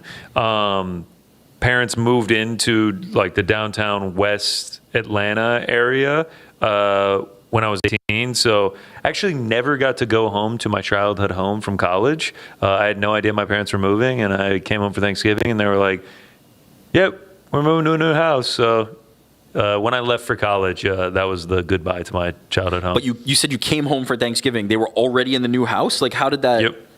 They Yeah. called you when you were in college. You called them at some point. And At some point in like October, they were just like, "Oh yeah, we moved." I was like, "Wait, what?" Oh, wait. They told you they moved before. Like, No, they told like you they were were like, moving? "We're moving." But you didn't know the timeline, and then they were just I like, didn't know anything. "We're there." Yep, and then I just went back to my. You ever visit new house? You know the people that live there or what? Don't know the people that live there, but I've been back. Looked longingly at it, standing outside, and they're like, "Who the fuck is this weird bald dude?" I grew up there. I lived there 15 years. So yeah, shout out to Milton High School. We were sick at basketball when I was there. Went to the state championship every year. Now we're sick at football. Won 2 state titles recently. So shout out to Milton football. What was the second question? Tchotchkes. Oh, my favorite is the Tom Aspinall by Sap Jelly. It's a fucking great one. The knit one. Just like the fact that she made it by hand and like it's done by custom made by an artist is really cool to me. But there's a lot of great ones. The Izzy and Dame Lillard by Plastic Cell, yeah. Plastic Cell, yeah, those are sick. Anything that's like handmade, custom made by an artist, like with love and care, that wanted it to be displayed on the set, I'm gonna like much more. Yeah, the unique ones were good. The one that came to mind for me was actually the Jonathan DeBella teacup thing, because it's like the espresso cup. When would this ever make any sense? But it actually, the espresso cup. And I was like, but it's super unique. It's something that would only go there, and so I like the stuff like that. I've also become partial to the British Bulldogs and the actual Bulldog figurines that are in the back. They're just cool. Shout out Big Rubber Guys. But yeah, I mean, there's so much fun stuff on that. Yeah, the big shots, the different Easter Island heads. The Easter Island heads were good. Shout out. Money in the Bank briefcase. Yeah, and then stand-up comedy. Yeah, I like stand-up comedy, but I'm not a guy who's like constantly listening to specials. The bigger names I'm a fan of. Yeah, I mean, Carlin, Pryor, Chris Rock. Like, I'm much more of a past comedy than a current comedy guy, but like, Joan Rivers. There's lots. Mark Maron. Big pop for Bill Joan Hicks. Rivers from Casey. Yeah, Marin Hicks. I guess like what's my guy? Carrot Dan Top. Cook. One-liners. No, one-liners. No. Oh, Hedgeberg. Oh my God. Brendan Mitch Schaub. Mitch Hedberg. Gringo Poppy. Mitch Hedberg. Yeah, Brendan Schaub, Gringo Poppy. Shout out. Yeah, I mean, like growing up when I was like a teenager, I thought fucking Dane Cook was hilarious. The Burger King Whopper. The history of rewriting that like Dane Cook was never funny is weird to me. Oh, I thought he was so fucking funny. Him, He Kevin Hart. had a moment. This idea that he was just like not funny ever, I don't buy. I agree with you. This idea, and then like him, Kevin Hart, Adam Sandler, Dave Chappelle, they didn't become giant mega stars in movies and everything by being shitty at comedy. I'll say Dave Chappelle feels like outside of the other names on that list that you've mentioned. Like, he is actually like a fantastic was at some point. Now he's like more of a smoke a cigarette, tell a story guy. I think people know him more for his role in A Star Is Born than they do his. You mean How High and no, he's in the Robin Hood Men in Tights? He's in A Star Is Born too. He's like the random cook that's friends with Bradley Cooper's character. Yeah. Yeah. Shout out to stand-up comedy. Hey guys, I just want to leave a message. What's up, man? You boys are the greatest. You guys Thank you, brother. Thank you, give me man. great joy every day. I listen Wow. to your Thank you, man. podcast all the fucking time. You guys are the best. Boys in the back. Let's go. Shout out. Shout out. Great call. Subscribe and review on the Rate. podcast channel. Review, subscribe. We'll read the reviews on the air starting next week. Hopefully we get some good ones. The only way we read it, though, is if it's 5 stars. That's right. One Don't, stars don't get give us read. no fucking 4-star review. Give us a 1-star, we'll fucking hunt you down.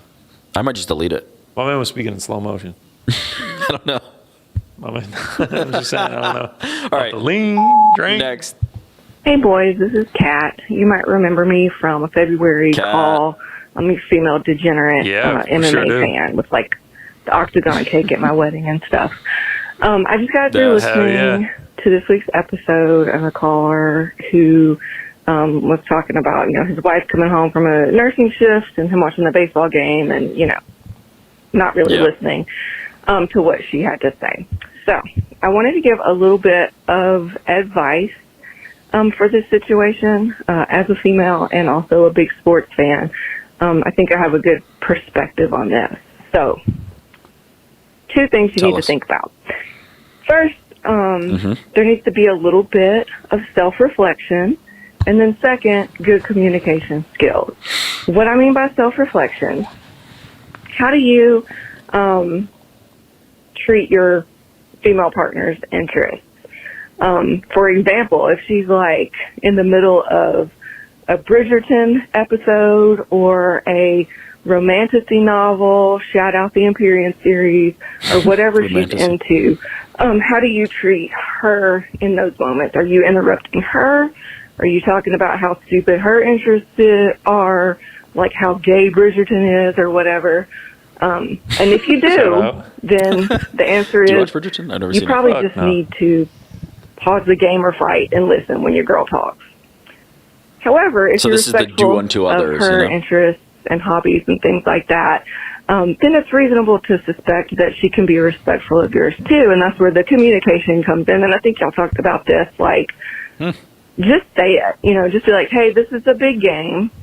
Can I get back to I you gotta during lock a in. commercial break or at the end of this inning or whatever so that I can give you my full attention? If it's appropriate, obviously, like y'all said, if it's something like really serious, just pause the fucking game and listen to her.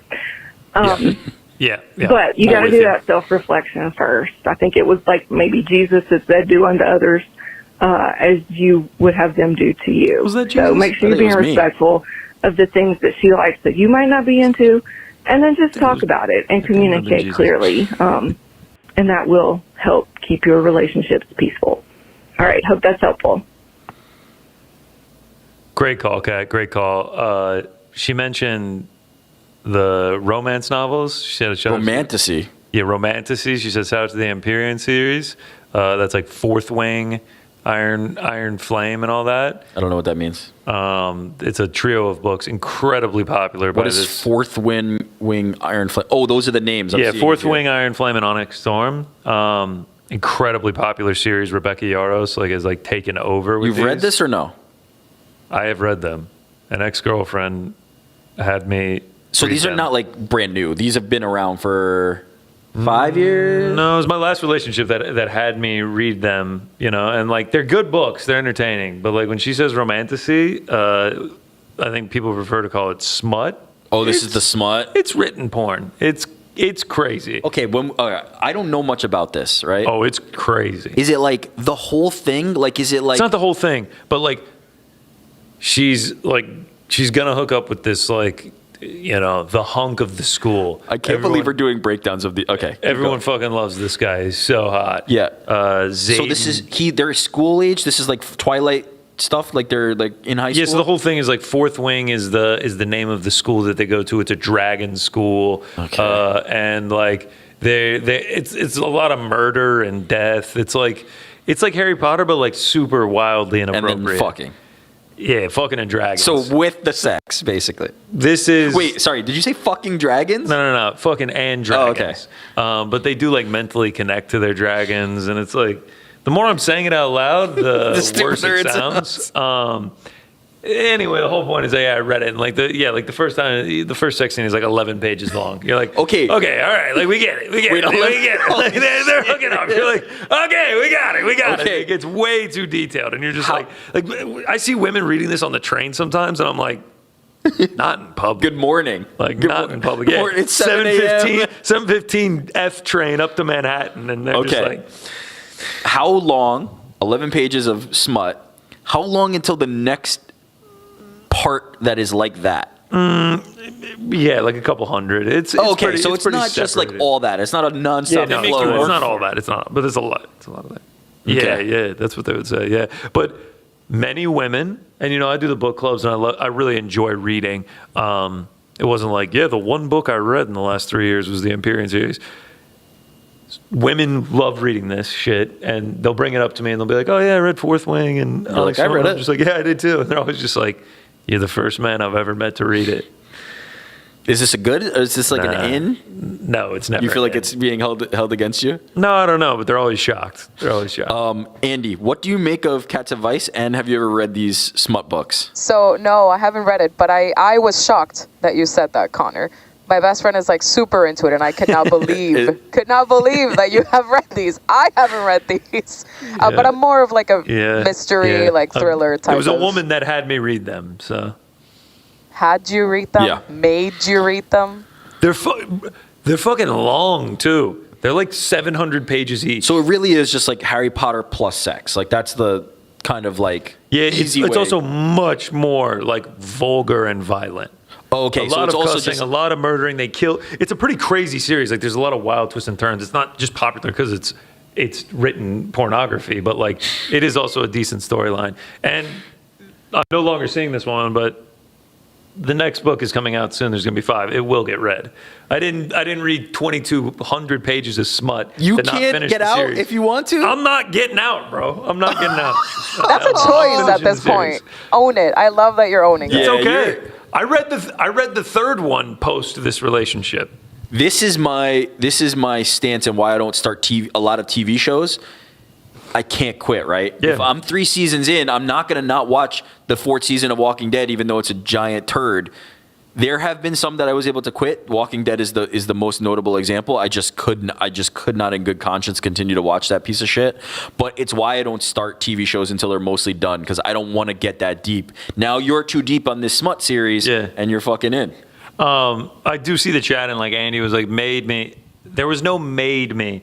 The reviews were so high, and like you go on Amazon, it's like 4.8 on 50,000 reviews, and you're like, damn, like, this shit is popular as fuck. This shit must be good. #1 New York Times bestseller. And so I was like, it must be good.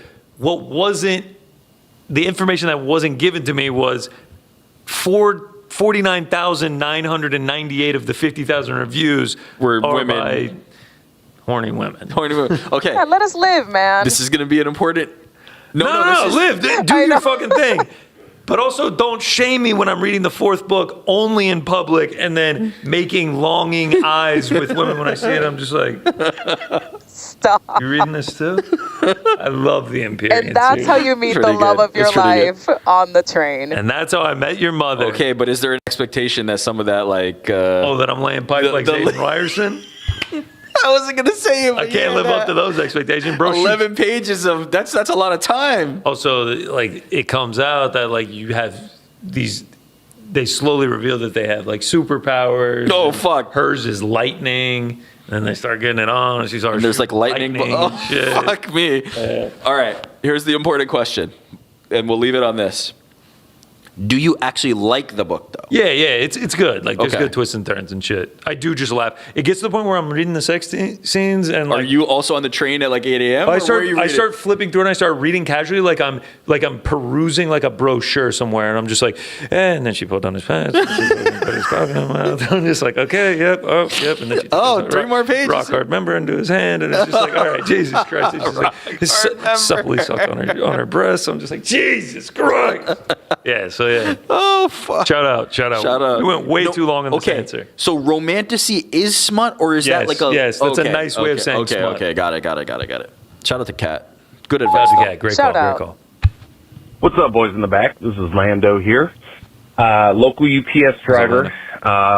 don't really want any of the beef with out. all the other delivery drivers. My beef is actually with a guy with the Peaceful. initials of MF, kind of like MFer, but Mysterious Frank. So I'm out and about delivering the other day, and I don't wear headphones, so I'm out just doing my thing, listening to the boys in the back on speakerphone, and I start walking up.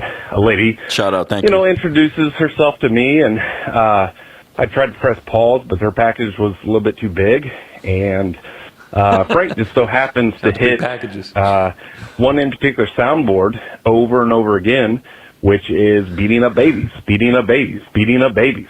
I looked at this lady. She looked at me with clearly eyes of disgust, as well as she should. She's like, "What are you listening to?" I was like, "I have literally no response to that. I know she'll never recover. I'm definitely never going to recover." So, anyways, just thought it would be a nice story to tell you guys. Love you guys. Keep up the good work, and take care. No, this is not my fault. This is Dana White's incredible fault. call, incredible situation.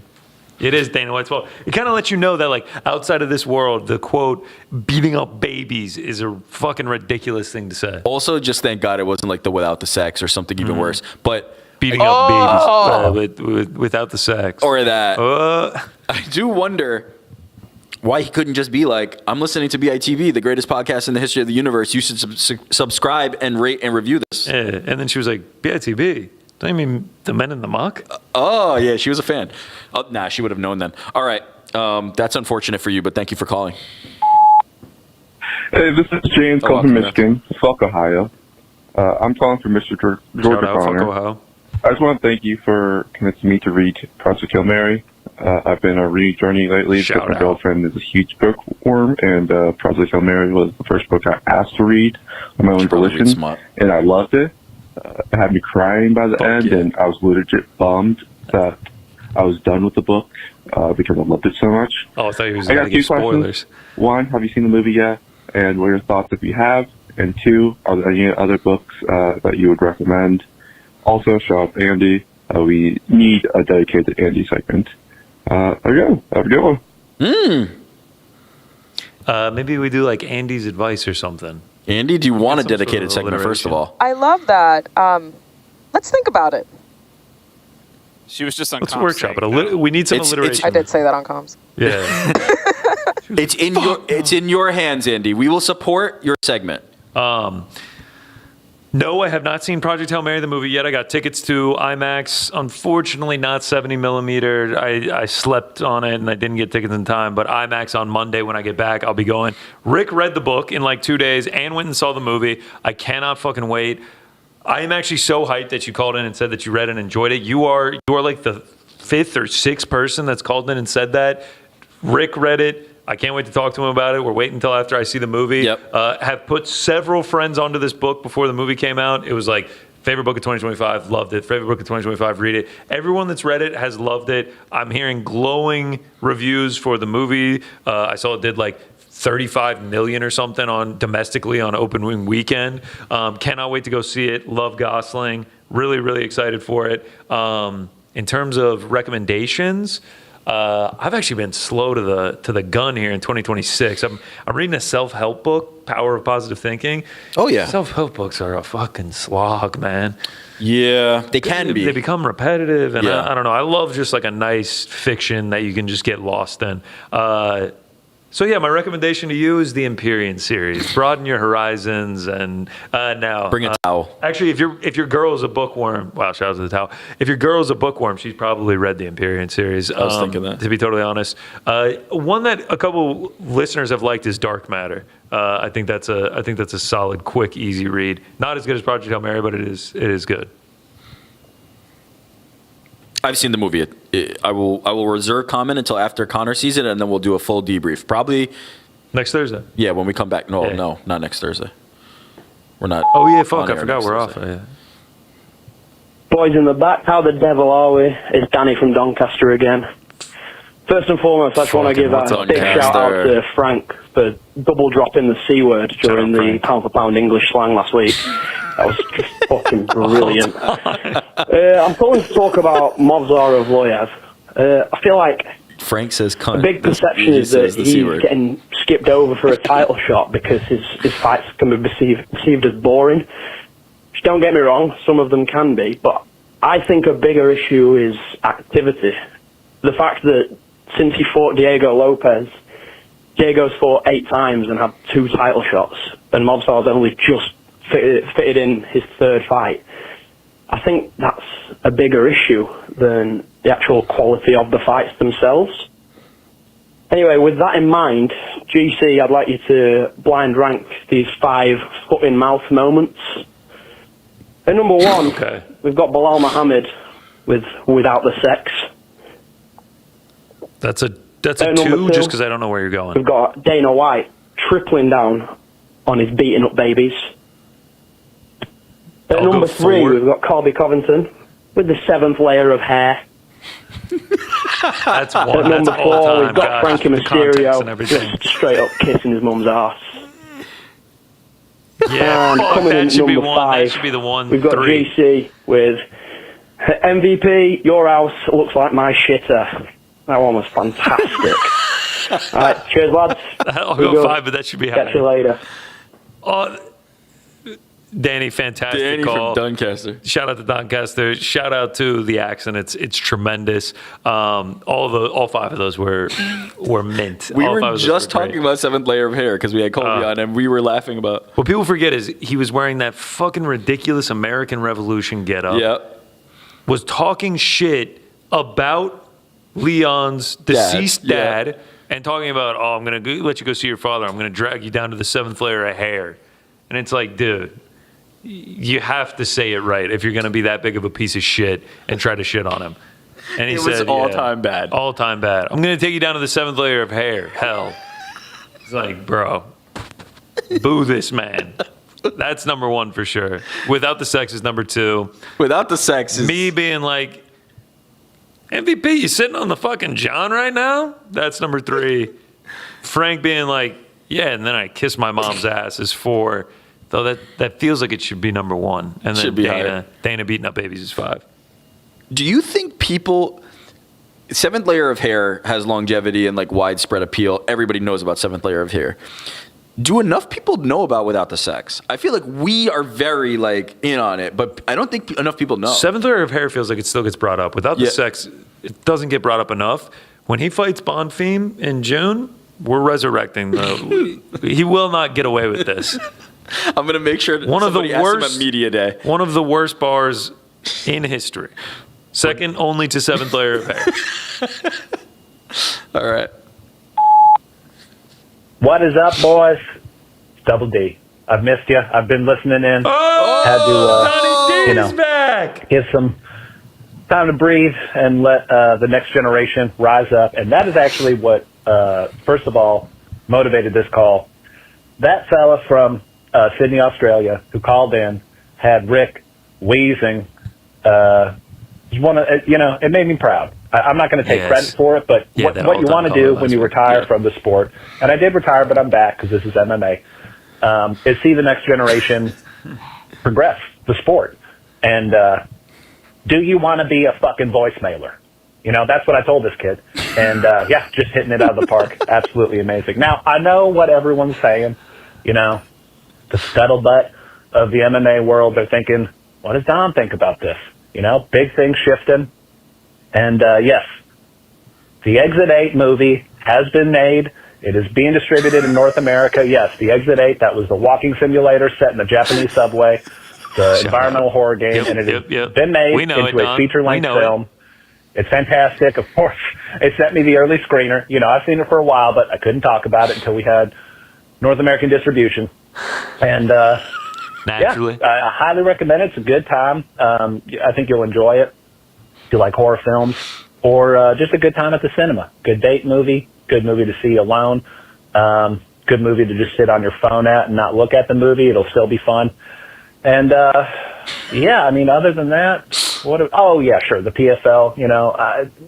I doubt John Martin called in. Pittsburgh gone. That fucking jamoke. By the way, the one time he did call in, I'm going to be honest, guys, that was me.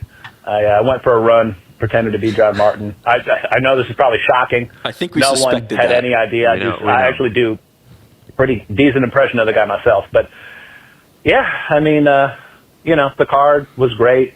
Obviously better than the UFC card. And I have no dog in this race anymore. I'm just an MMA fan now.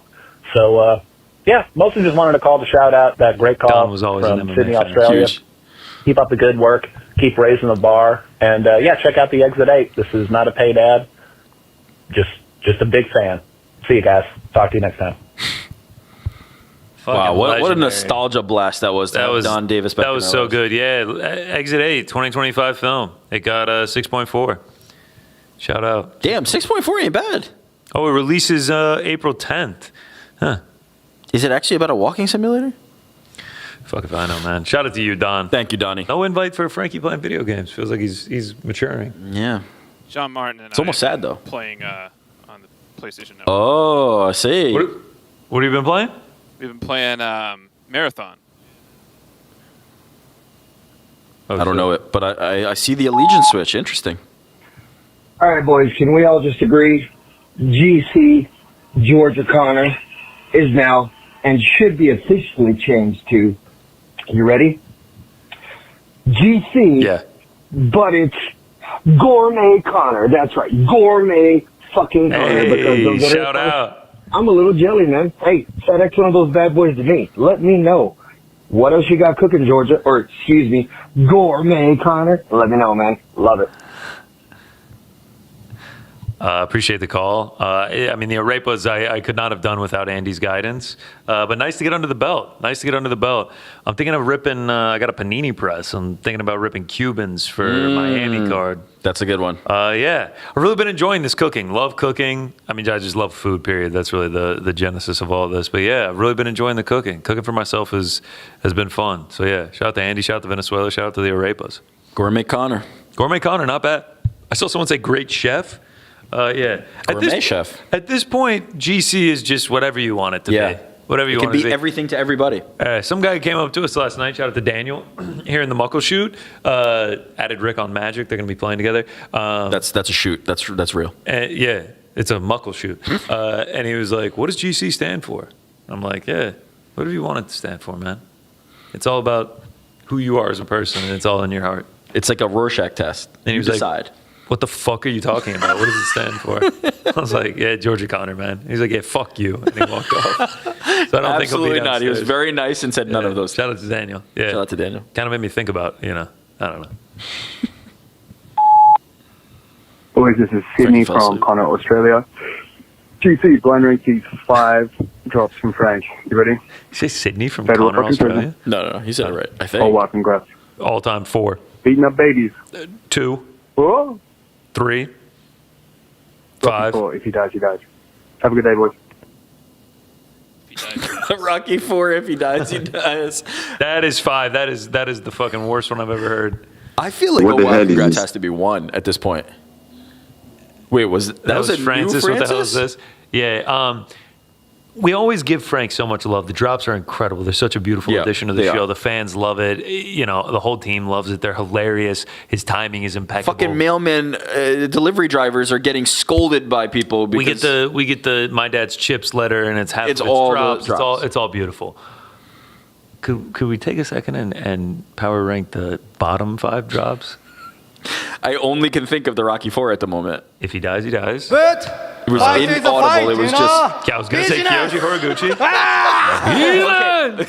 Time out. Hey, Carl. These are in different categories. Good to see you. No. Any Carl drop, I am out on. That'll be my 3 and 4 just because they're so fucking long. It's just like, yeah, Carl, good to see you. And then It takes so long. who the fuck? No, that's a good one. About Ain't that what journalism is? Carl Fraud. These are good ones. Okay, there's a big distinction here. If he dies, he dies was Frank freewheeling. that's an all-timer. That's an all-timer. Frank freewheeling on his own and just bombing, right? It's a fight business. That was an Ariel Helwani request. Yes, yeah. one. There have been a couple that Ariel has requested that just like they didn't work out. For every 5, for every 5, who's the check? There's one. Fight is a fight. Business. Like it's just like It's so bad though that now I love it. When would it ever apply to anything? Okay, but now I actually love it. Now it's like in my top 5. You know what? You know what It's a fight. You know what one is my favorite of late? It's actually 2 Dana ones. When Frank hits the 3 different times he said beating up babies, simultaneously beating up babies, beating up babies, beating up babies, and then follows it up with without the sex is all time. But like that's Frank just being a maestro. Yeah. I have been loving. I'm too hungover to deal with these people. Can we hear it, Frank? I'm too hungover to deal with these people tonight. It's of the same lineage of the D1 Glazer because it so comes hard. in so hot, like you're almost like jarred when it hits. But the just I'm too hungover to deal with these people right now is so good. It's so good. This has just made me recognize that Frank is the fucking king, and the drops are incredible. Killing it. What's good, baby? Hopefully you guys had a good safe flight out to Seattle, enjoying the scenes. Hopefully you're winning big at the casino. Taking some home some money. First, Bingo I gotta tonight, say, baby. shout out, happy birthday, Frankie. It's not your birthday, Frank? I thought we shared the same birthday. Nonetheless, boys, I want you to blind rank these best time to have these beers. Oh yeah, love this. Celebration. You go. After yard work. Lake beer, like big water, 2. like around body of water beers, whether it's lake, Oh river, God. ocean, I'll go 4. you got pool, any one of those body water beers, we'll call them. It's top 2. That means the weather's we'll nice. say, that's it. Let's blind rank those beers. Boys, win big, all those have beers were fun. great. Vodka's out. Great weekend. See y'all. Thank you, Bodkins, fucking man. Thanks for the call, brother. A three ranker. That's a rare one. All right. All those beers are great. Yeah, after a long day's work, hard work out in the yard, that's a good one. Airport beer's up there. Shower beer. You're about to. How about shower beer's not bad. Wait, you've had a shower beer? I never had that. You ever had a shower beer? No. Jesus. What You're getting the ready to fuck? go out. Have a shower beer. Yeah. You're getting Crush a ready to beer go to when you're work. getting ready to go out. Shower Crazy. beer. Came home from work. Wait a shower minute. beer. I don't know if I can Wait a trust minute, you. Frank. Got to clean the shower. Hey, honey, can I don't know you if I make can a trust you now. six-pack? You've never had a shower beer? Shit, I lost my train of thought because Frank made it funny. Oh well. 24-inch Dubs here, and I just want to say very short and simply that the boys in the back have arrived. VIP treatment at the Muck. This is it.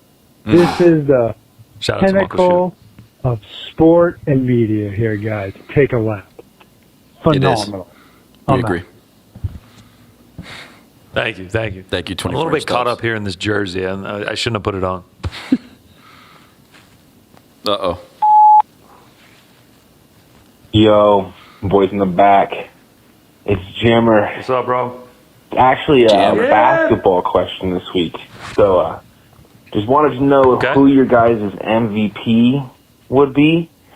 And also, secondary question, if the Spurs somehow overtake the Thunder in the West as the number 1 seed, how could it possibly not be Wembanyama? Anyways, good luck in the Muck. Deuces, boys. It's Shea. My vote is actually Luka. Shout out. Yeah, the numbers he's been putting up are absolutely insane. He's got the Lakers in the 3 spot. You got fuzzed. It's all right. You know, we'll get it. We'll get it later. Yeah, I have a buddy that just a month ago put $100 on Luka to win MVP plus 15,000. It's now down to like plus 1,400. Yeah, shout out to Luka. A little bit of voter fatigue. I do love the Spurs though. Wembanyama's him and Ant are my 2 favorite players in the league. Georgia boy Ant. And then just Wembanyama's sick. Fellow chess player. Shout out. Yeah, I'm going. I'm going Luka. It's Shea for me, but Wemby could be MVP for sure, and he's the best player in the league right now. I did want to give a shout out to Mvin AR in the chat. He said, I'm sick of these blind rankings, and then followed it up. Hey, GC, blind rank these 5 screwdriver brands. People, look, man, I don't look to blind rank things because I am blind ranking them. But if a blind ranking is given to me, I'm forced to rank. Yeah. You have blindly. to abide. You have to abide. Also, before you play this, what is- Thomas McGregor in the chat says, bro, bingo is cracking. I have to sign my son up for sports down at the Senior Center in Mansetta, California, and the line is crazy long, and the older folk are very competitive. They take it very serious. We're going to find out Yeah, tonight. we're finding out tonight. Muckleshoot bingo. Let's go. Yo, what is up, the boys in my crack? It's Ryan here. I was just wondering, would you guys be down to drop the old seat number, gate-a-rooney, type shit, let us know. Where you sitting? Where can the boys come see you in the venue? Obviously, we'd love to pull up the old fucking muck. Unfortunately, the boys driving in from Vancouver Saturday morning, so we'll make it to the muck. But yeah, Sick. Drop the gate. Let us know. Where can we come see you at the venue? Buy the boys a fucking $20 venue beer, $20 venue hot dog. You know how it be. Share the love, share the gratitude, say what's up. You know how it be. Woo! UFC Seattle, let's go. I'll see you in a couple of days, boys. Let's fucking go. Boys in the Crack, great name. Shout out to Van City. We can't wait to welcome you to our home city of Seattle. Gate, section, seats, we don't know. We're going to buy our seats on Game Time. Use code BITB before we get there. But I can almost assure you, with the way these ticket prices are looking, we're going to be sitting up in the rafters, baby, with the people. Nosebleeders. Pack lightly. The elevation will be high. So, yeah. Come find us, bro. We'll be bopping around. We'll be around. Find us. Say what's up. You don't need to buy us a beer. You don't need to buy us a hot dog. Turn the tables. I'll buy you a beer. That's him. Because, I'm not involved. yeah, I'm also lying through my teeth. I will not be purchasing you a beverage, but I will absolutely say what's up to you. Yeah, we'll be there. We'll be there. You said you can't come to the muck. That's unfortunate. But if you're around, we're about to go off air. 20 minutes from now, we'll be downstairs in the sports book watching, hopefully, Team Ireland play soccer. Yeah. I don't know how we're going to get it on TV. We'll figure it out. But hopefully we'll Who's do it. the check? 30 million for the kitchen. We're going to FaceTime Pizzi, too, down there. He's in the... I believe he has been in the pub for 5 hours now getting ready for this because there's so many people getting to watch. They're pretty big underdogs. They need to win this. What is at play here? We manifested this. I'm manifesting another trip. If they make the World Cup, they will play in Atlanta, and me and Pizzi are going to go and stay at my parents' crib. I love that. And then when Pizzi drinks too much, we'll get him a hotel room. Nah, he'll be fine. Oh, yeah? That was all the voicemails. I've seen Pizzi put down a lot of pints. That was all the voicemails? Yeah. That was all. Oh, that was all the voicemails? So, was that all the voicemails? Hey. Thanks for everyone that called in. We really, really appreciate it. As always, that's hey, we're getting a selfie on the air. Casey just took a selfie of us. I was sending it to UFC PR. Hey, fuck okay. yeah. Good. You let them know. The men in the muck. I'm just not even going to finish that. The men in the muck are coming. It's I don't know. Big packages. The long, sex. not too bottom. This is long. Shout out. Damn, Bilal without the sex Muhammad is going to be in attendance on Saturday night. Shout out to him. Shout out to all y'all for sending in the voicemails. We really appreciate it. Frankie, we got any super chats, brother? Super chats. Yes, we do. Hey, guys. Welcome to Seattle-ish. Hope you're enjoying the muck. Unfortunately, due to work, I can't make the sports book. Enjoy a beer on me and keep the show quirky and fun forever.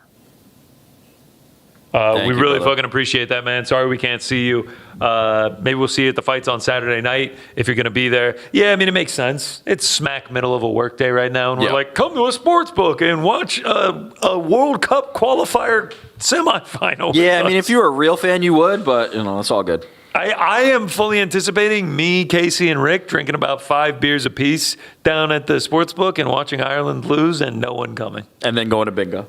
And, oh, yeah, Dr. Pepper for Casey, not beers. We get it, man. Adrian Yanez is going to win. We get it. Yo, boys, I sent in a voicemail last night, but I don't know if you'll get it in, so gonna ask here, too. Are you guys down to drop a gate or something so we can find you in the venue in Seattle? Yeah.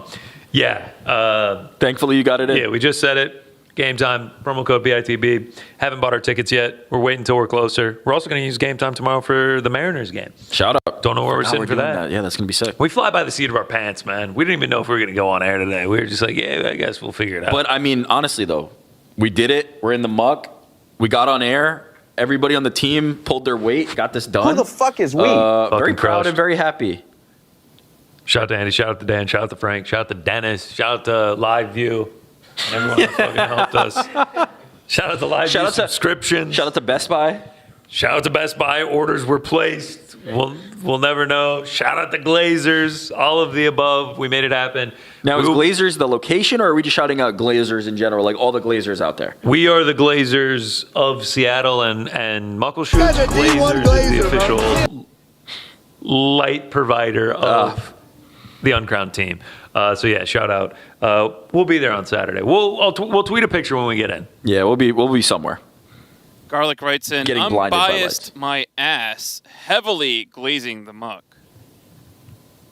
Yeah, you're fucking right. Yeah. Look, man, Uncrowned is the #1 unbiased outlet. I am the most biased fucking employee at Uncrowned. I am biased as fuck when it comes to almost all things in my life, and especially when I'm choosing my hotel, resort, and casino in the Pacific Northwest area, the greater Seattle area, and that will always be Muckleshoot. Shout out. Ryan writes back, also, lads, I just realized if you got your tickets on Game Time, like us cool guys, you might not get your gate and Shout stuff till the day before. So y'all should maybe post it on a gram if you're down. And then there's a little hang 10 emoji. Yeah, thanks for that, Ryan. We will be using Game Time. Hopefully you use code BITB. The boys got their own promo code. I mean, the fucking plugs today. Like, shout out. We've been making up for it. Yeah. I'll tweet a picture. I'll post an Instagram story. It'll be a game of Where's Waldo? Yeah. You'll see if you can find us. Surely they will always find us on our way to the bathroom and want to shake hands. And my favorite is when I am mid-piss. Yeah. Someone comes up and pats me on the back really heavily and is like, JC! And now my pants are covered in piss. And they're like, stick their hand out to shake my hand. And I'm like, here's my piss hands. No, I didn't just watch these. Those are covered in piss. Yeah. 24-inch Dove says, and this was when you were talking about the erotica, GC, for the love of God, stop reading. No. If you see me in a coffee shop lustfully looking off into the distance with an 800-page smut book, mind your own fucking business. Also, GC, we have people in the chat saying, shout out to Genghis Khan. Like, what the fuck have you done? Hey. What have you done? Shout out to my bro GK, running the Mongolian Empire back in the day. Jesus. When he started with, it's a warlord, I was like, whoa, where is this going? 12 million square miles, man. From a village, from nothing to something to everything. Genghis Khan, 1178. That was him, yeah. People don't know that Connor took that from Genghis. I was do unto others, and Genghis Khan was that. Shout out to Genghis Khan. It's fucking crazy. That fucking statue is sick, though. You can climb up it, too. It's fucking a badass statue. Genghis Khan glazing going on over here. Yeah, we got the Real GK talk, glaze though, if Genghis going. Khan found out people were climbing on top of his statue, I don't think he would like it very much. What do you know about Genghis Khan, man? I know he's not a good guy. Yeah, man. You know, when you're a ruthless leader in the 1100s, you're going to have a couple enemies, okay?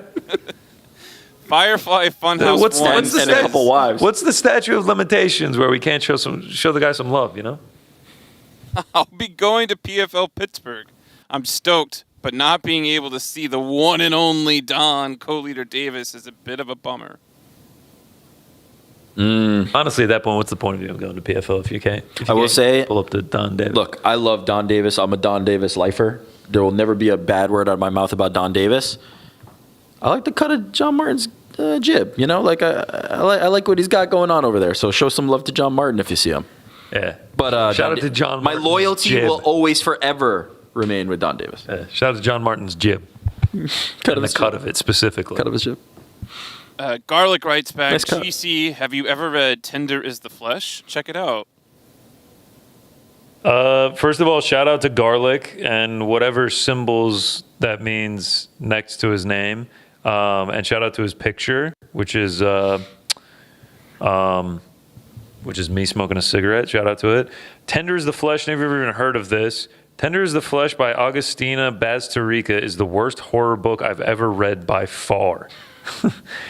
Tender is about a world where all animal life has been contaminated, but the allure of meat is so addictive, humanity has immediately defaulted to continuing to eat it. Oh, cannibalism. Wow. Interesting. Is this smut? 3.8 on Goodreads. To some people. 3.8 is not bad. 3.8 is okay. Yeah, to some people. It'll go on the list. It'll go on the list. I'm getting ready to embark on the Hobbit and the Lord of the Rings. That's going to take up a majority of my 26. You've never read them before, or you're rereading? No, never read them. Oh, interesting. Heard the books are better than the movies. They typically are. I mean, it's not a high bar there. There's like 11 for 11 chapters Oscars for the of third movie. left foot, right foot, left foot, right foot. Yes, that sounds right. That translated then. Left, right, left. I would rather read The Smut than Lord of the Rings. We got coming in from Alberta tomorrow for UFC. I'll be searching the back row of the arena for my boys in the back. I don't have any fighter merch for this card. That's it. But do have a Buffer hoodie. Y'all know if he's the announcer on Saturday? I actually don't know. Yeah, this is truly the moment I have been waiting for. If you're wearing a Bruce Buffer hoodie and Joe Martinez is the fucking announcer, that is tough. That is the definition of tough. Yeah, we will actually be the boys in the back fucking row. Back row, yeah. It's gonna be great though. It's gonna be great. I can't wait. There's just a couple more that didn't make. Okay, you forgot about Gregor McConnor by Tito. You thought Gregor McConnor by Tito Ortiz. Then there's shout out. There's one Classic asking about mix-up. your takes on Project Hail Mary, but we said we'd get to that after Rick sees the movie. Volk versus Mighty at 145. Who wins? No. Volk because of the size and because of the run lately. I'd rather see Armin try and cut down to 145. And then the last one, Mixed Marshall Mike says, I have my first kid on the way, and my fiance doesn't everyone to know just yet, so I'm sharing it with you guys. You guys are the first. I think they're saying hell yeah. They don't want everyone to know, but you guys get to know. Yeah. At first when I read it, I thought he said my fiance doesn't know that my first kid is on the way. Oh, God, that'd be tough. That'd be weird, yeah. Congratulations to you. That's incredible. Best of luck, best of luck, best of luck. Happy and healthy. That's all we're looking for. I feel like the fiance not wanting people to know, though, like, it's easy to achieve that. Yeah, maybe you shouldn't have paid. And yet you paid to tell us. Tell Do you everybody. think he's the So kind of that's, person to mute the game to hear what she has to say? No, doesn't sound like it. All right. Hey, honey, I'm pregnant. Mosar Evloev versus Lerone Murphy's about to start. Would you shut up? The baby's coming. Let me let everyone know on this podcast. Book and they have sex on. Is that everything, Frank? That's all of it. All right. Thank you for the super chat. What a Really day. appreciate it. Thank you for the voicemails. UFC Seattle, PFL Pittsburgh. It's all coming this weekend. Yeah, what a day. Anything to say, Casey? Check out the ketchup machine. Hey, if you come to the Muck, you got to check out the ketchup machine. That's what we're going to do. We're going to head down to the Caesar Sportsbook and hopefully watch the Ireland game and maybe see some of you. We'll fucking see. Again, sorry you're not looking at Mount Rainier like I am. It's an absolute fucking beauty. Shout out to Muckleshoot Casino and Resort. All joking aside, they really have been incredible to us. The hospitality has been amazing. An incredibly nice hotel, incredibly nice casino. And yeah. Seattle tomorrow, Mariners game, Pike Place Market, Seattle dogs, chicken teriyaki, pierogi. We're gonna get the Caribbean roast Sandy. Do a little food tour. But Ireland and bingo first. Ireland and bingo first. Fuck yeah, I forgot about Muckleshoot bingo. Watch the crack tomorrow. Yes. Enjoy the fights this weekend. Thanks for watching. Shout out to the Muck, men in the Muck. We're fucking out of here.